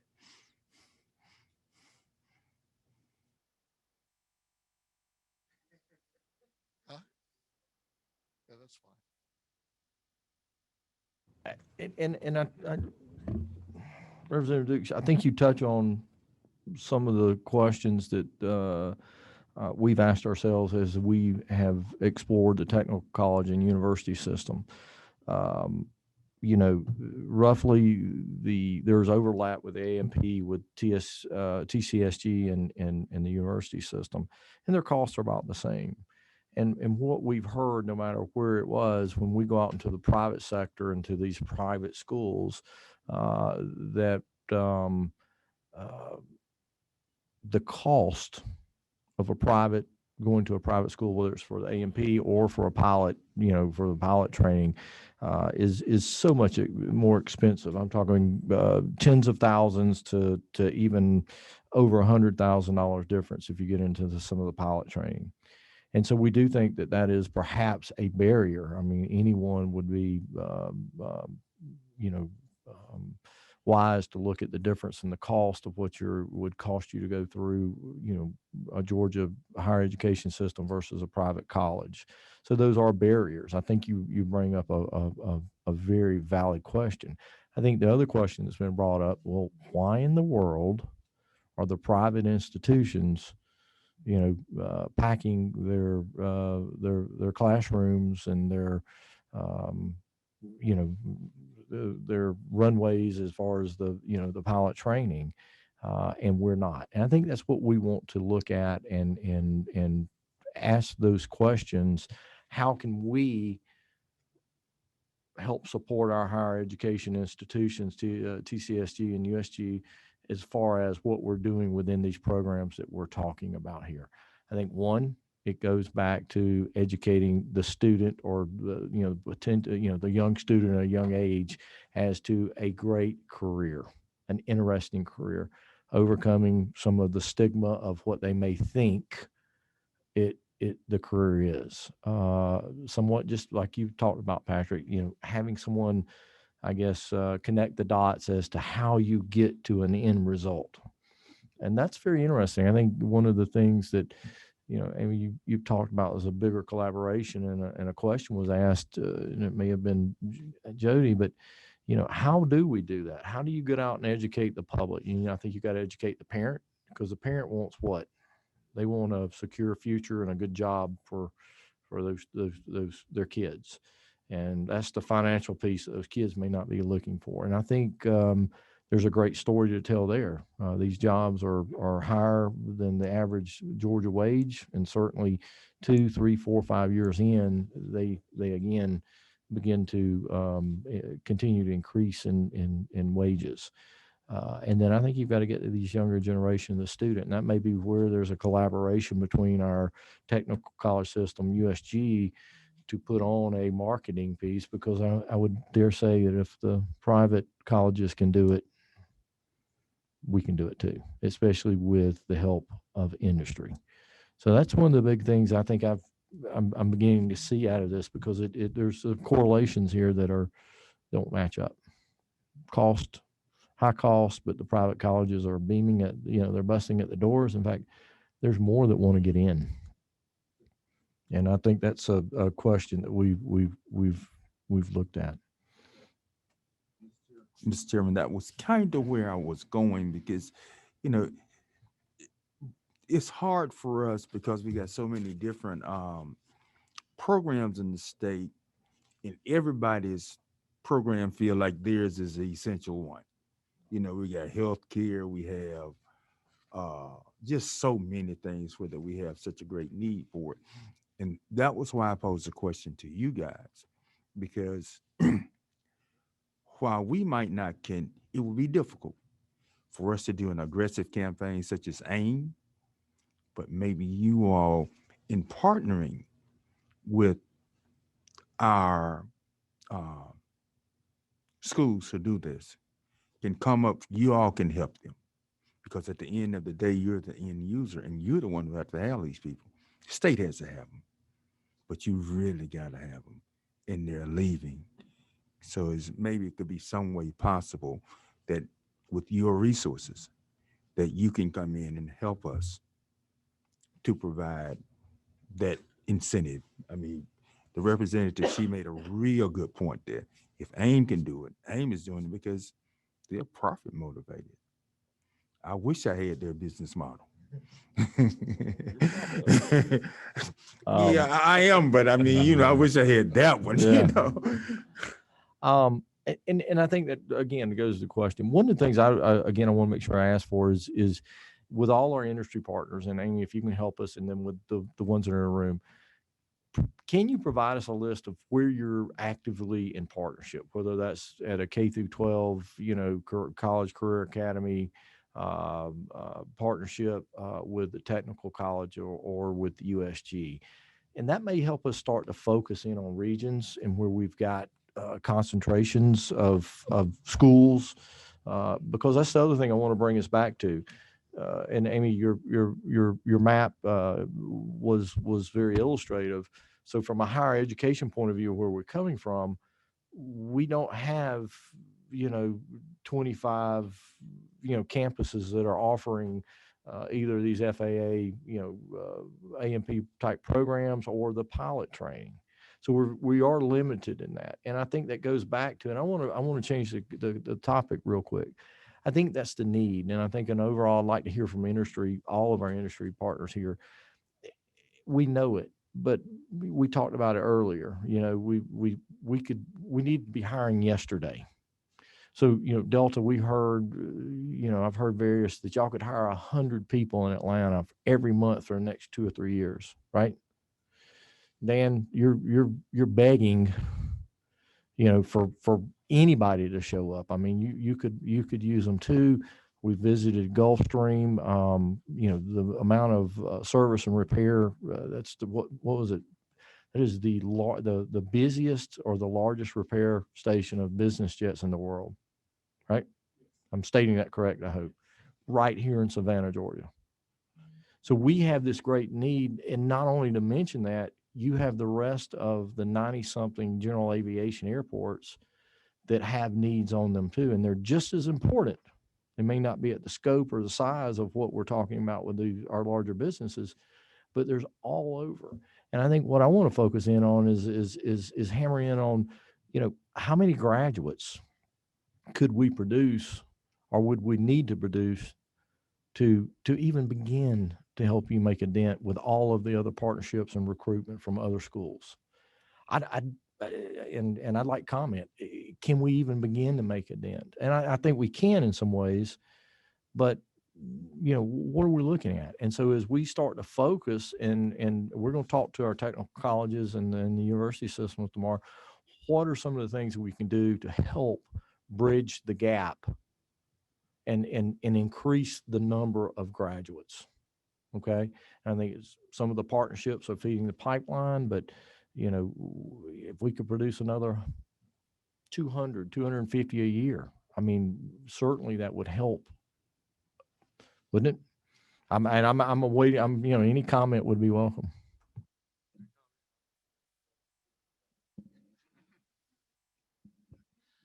Okay, so one of Amy's depictions on her presentation showed graphically the colors of the jobs, and you saw where they were focused around Atlanta, Savannah, Columbus.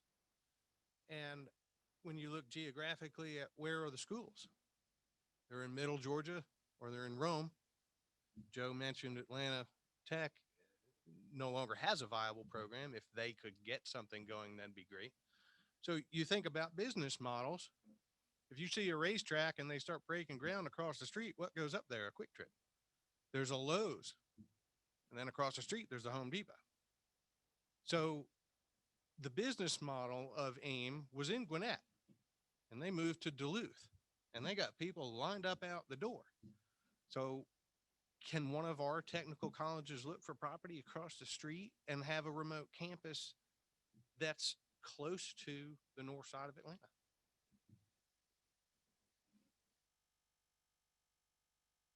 And there are some things that we've done.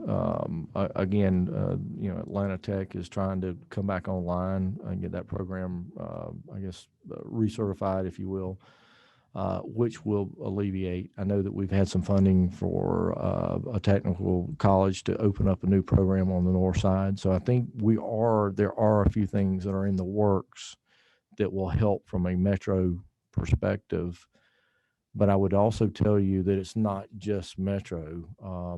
You know, Savannah, the military bases. So we're, you know, Augusta, Columbus.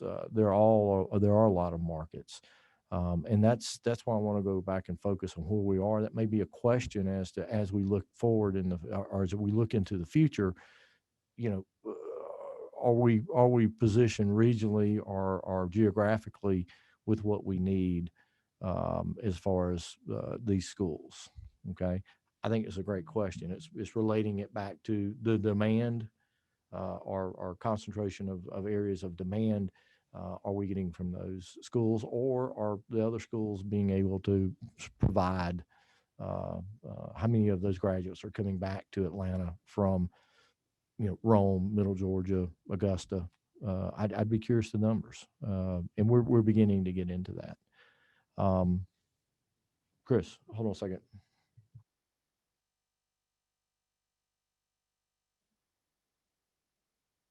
I think one thing, and I think, you know, this goes with the geographic of where our schools are.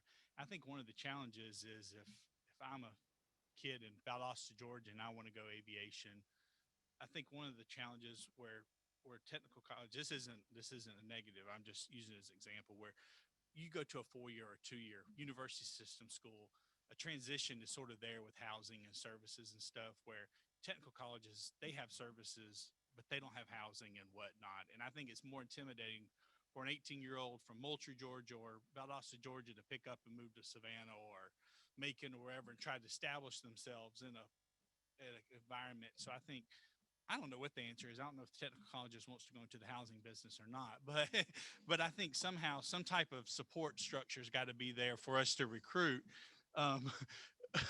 It's got to be there to support these students that isn't there now for us to recruit these students to these more specialized technical programs. And I get that. And again, our missions of our technical college and our university system are similar, but they're also different. And our technical colleges are set up, you know, again, to deliver and to work with regionally within a geographic area. Our universities, to some degree, depending on what silo they fit into regionally, but also to produce graduates that can go anywhere, and also, you know, attract folks from not only Georgia, but you know, out of state to come here. And so these are great questions. These are great questions. One of the things I want to talk about before we're getting very, I'm sorry, the general has been on. General, I apologize. You're online. Yes, sir. You know, everything really has been covered. I'm really impressed with my fellow panelists here with everything that's been said. Just a couple kind of pile-ons, if you will. Most recently talking about, you know, expanding the pie, if you will, growing our ability to produce this workforce in the future. Obviously, I think it's clear we need to do that. You know, one caution just from my perspective, what I've seen in my career, I mean, this isn't easy work, and we have some centers of excellence that do it very well right now. And so how do you leverage those centers, either in the technical college system or the university system that are doing it and doing it well, and then be able to get out to the areas of need, whether that's in the metro area or other places. Obviously, we're very biased here, and we're very blessed to have Central Georgia Tech, which is a very, very strong program. it's not that easy, as we have seen, to stand up this program maybe in other places. So it's something to think about, and how you leverage your existing operations for the benefit of the entire state. And going back to a couple of the earlier points that were made by Representative Lott too, about how we get out and how we get this word out. I mean, I think you kind of hit a crux of the issue here is, and you've talked about it already, as how you educate our K through 12. I mean, we're fortunate to have the Museum of Aviation, as Amy talked about here, and we leverage that through the 21st Century Partnership and our STEM Alliance through Middle Georgia. But how do we grow that and focus it on these aviation skills? I think that's something that we could look at, working with Amy and her team, potentially with some grant funding to focus that STEM education on these aviation, either mechanic or pilot skills that we need. And so that we're not just doing STEM education, but we're focusing it on here. And so I think that was one thing that was interesting. And then, Mr. Chairman, to your kind of question earlier on the pilot situation in the Air Force, I'm about a year removed, but from keeping up with it and what's going on. I mean, the Air Force is in a pilot shortage, just like our friends at Delta and the other airlines are. And in fact, when Delta's hiring, we go into a bigger pilot shortage. We lose folks from active duty. We usually keep a lot of those pilots in the Guard and Reserve, as they're able to do that. And Delta's a great employer to allow people to serve in the Guard and Reserve, but it does usually take away from our active duty. So there's a lot of incentives happening in the Air Force for pilot retention and pilot bonuses as we work through that. And as our nation changes how we go to war and we look at more unmanned systems, that demand for that manned system is still going to be there in the Air Force. There's still going to be a large demand for pilots. So the Air Force is, as Amy said, is right there with other industry partners in trying to grow that pie and make sure we have enough pilots for our Air Force. And then, of course, that's a great feeder to Delta and all that. So, sir, I hope that answers any questions you had for me. Again, I appreciate being with you today. General, thank you. I think you did touch on something. It's a great segue into pilots. I know in our tour with Gulfstream, we were talking about, pilots. We were focused on the A&P part and making sure we had airworthy, planes. But, part of this is pilots, and it was a great lesson. But, it's a feeder. I think your propel, outline of how we grow and pump the pipeline, if you will, of these pilots, and they come up through school. They're not necessarily, and I'll ask for a yes or no, they're not necessarily just generated from somebody going to their flight school. That may be where they pique their interest at the local airport and do a private lesson. But people who are going into the industry, typically are going to focus on this through, a school. Okay. And we've got these schools, including, Middle Georgia, that are turning out these pilots. Again, your program incentivizes them to stay as instructors and continue to build their hours and get experience. Then they feed up either through a corporate model or a regional model. But the story that we had gotten is that the experience level, even at the corporate level, used to be so many hours between the pilot and the co-pilot. And now those hours are there's such a shortage of pilots, even at the corporate level, that, what was it, 20,000, I think, that Jay was telling me. I mean, it was that you've got corporate businesses that now have a combination of maybe 5 or 6 or 7,000 hours in a corporate jet versus 18, 20,000 hours of combined experience hours. And what it's showing is that we have a pipeline that's diminishing. And General, to your point, I think it was also said that the military is changing. And so it used to, you could get all the pilots you needed, or that was a large pipeline that was coming out of the military with experienced pilots. We're no longer seeing that. In fact, you're fighting for them. You just had made the comment. So we've got also a pilot shortage. So if we got two problems. This whole ecosystem, if the aircraft is not airworthy, it can't fly. And if you don't have somebody to fly it, it can't fly. Does that boil it down? And I think that's where we want to focus from what we can do. That may be too simple, but I want to know how we, from Georgia can help. And again, to make sure that we're looking at the objectives here, and we're honing in on. That's what we're hearing from industry, and that's why you're here today. So, uh-oh.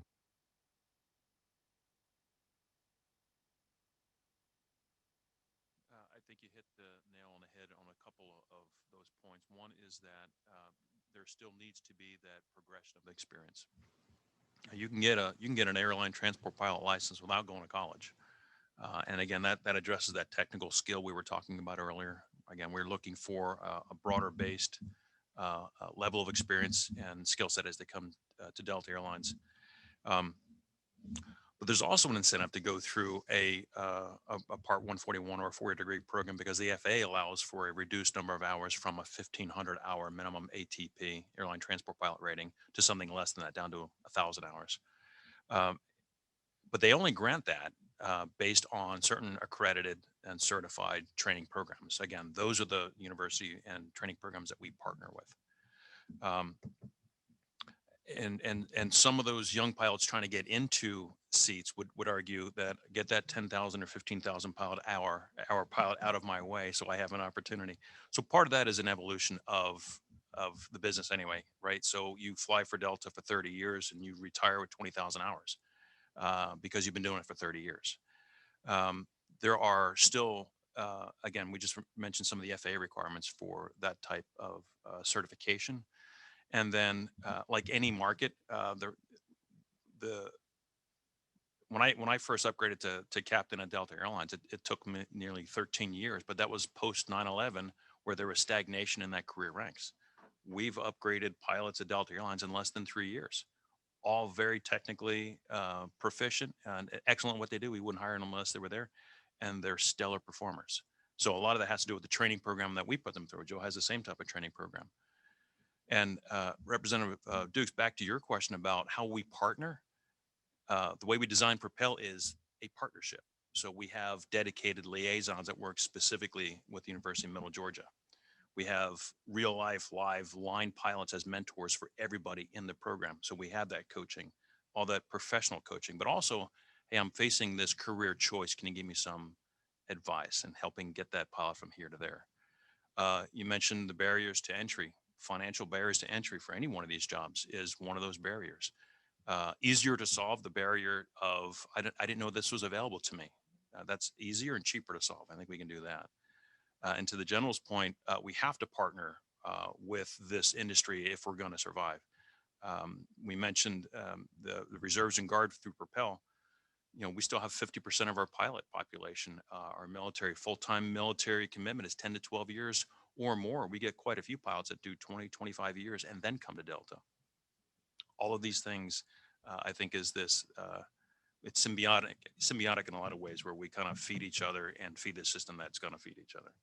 So none of it's easy, and much of it's complicated, and it's not a fire and forget type of experience. I think all of us have that. That's why we're here.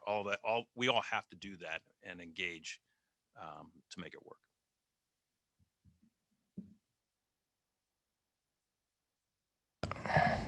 I appreciate everyone. It is 4:04. We said we were going to go to 4:00, so and we're going to be prompt in this. Thank you for industry for showing up. Thank you for bringing your different perspectives from commercial, manufacturing, general aviation to light, the needs, the workforce needs that we have specifically within these two areas that we've focused on. I hope we will get a partnership. Amy, I think if you don't mind, I'd like to work with you and through our aviation partners, because I think we had a good discussion, Patrick, as you just said. That may be one of the low pieces of hanging fruit that we can get is to at least educate people on where you need to go, how to get there, and that may be something that industry as a whole, general aviation, manufacturing, commercial, can do to say, hey, this is what you've got out here in Georgia, and these are some opportunities that we have. And that may be where we partnership, not only to educate these young kids that are coming up that may want to go in the field, but again, working through our teachers, our college career academies, working with the technical colleges and USG, maybe to get some, lack of word, but marketing. I mean, again, how in the world are these private institutions filling their classrooms? And we seem, in some cases, can't. Now, we do have waiting lists. Don't get me wrong. We're doing good jobs in some areas. And I think this, though, will help us go into the next part, and that's tomorrow as we talk to our partners in education, the technical college system, and our USG.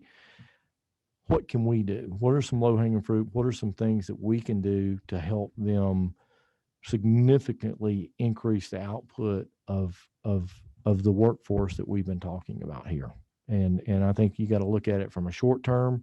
What can we do immediately to address these issues? To now that we know capacity, how do we plan for, and how do we look 2, 4, 5, 10 years down the road as to what these programs may look like? What are the hurdles that we have, financially and otherwise, to compete with industry, to get the folks there to teach them, to the resources needed to put these more expensive programs online, and still be affordable, and a what I would say is a better alternative than the private schools at the higher dollar amount. So I think it's a good segue. And again, I want to say thank you to everyone that's here and has put your valuable time into this. And stay tuned. We're not done. All right. Thank y'all.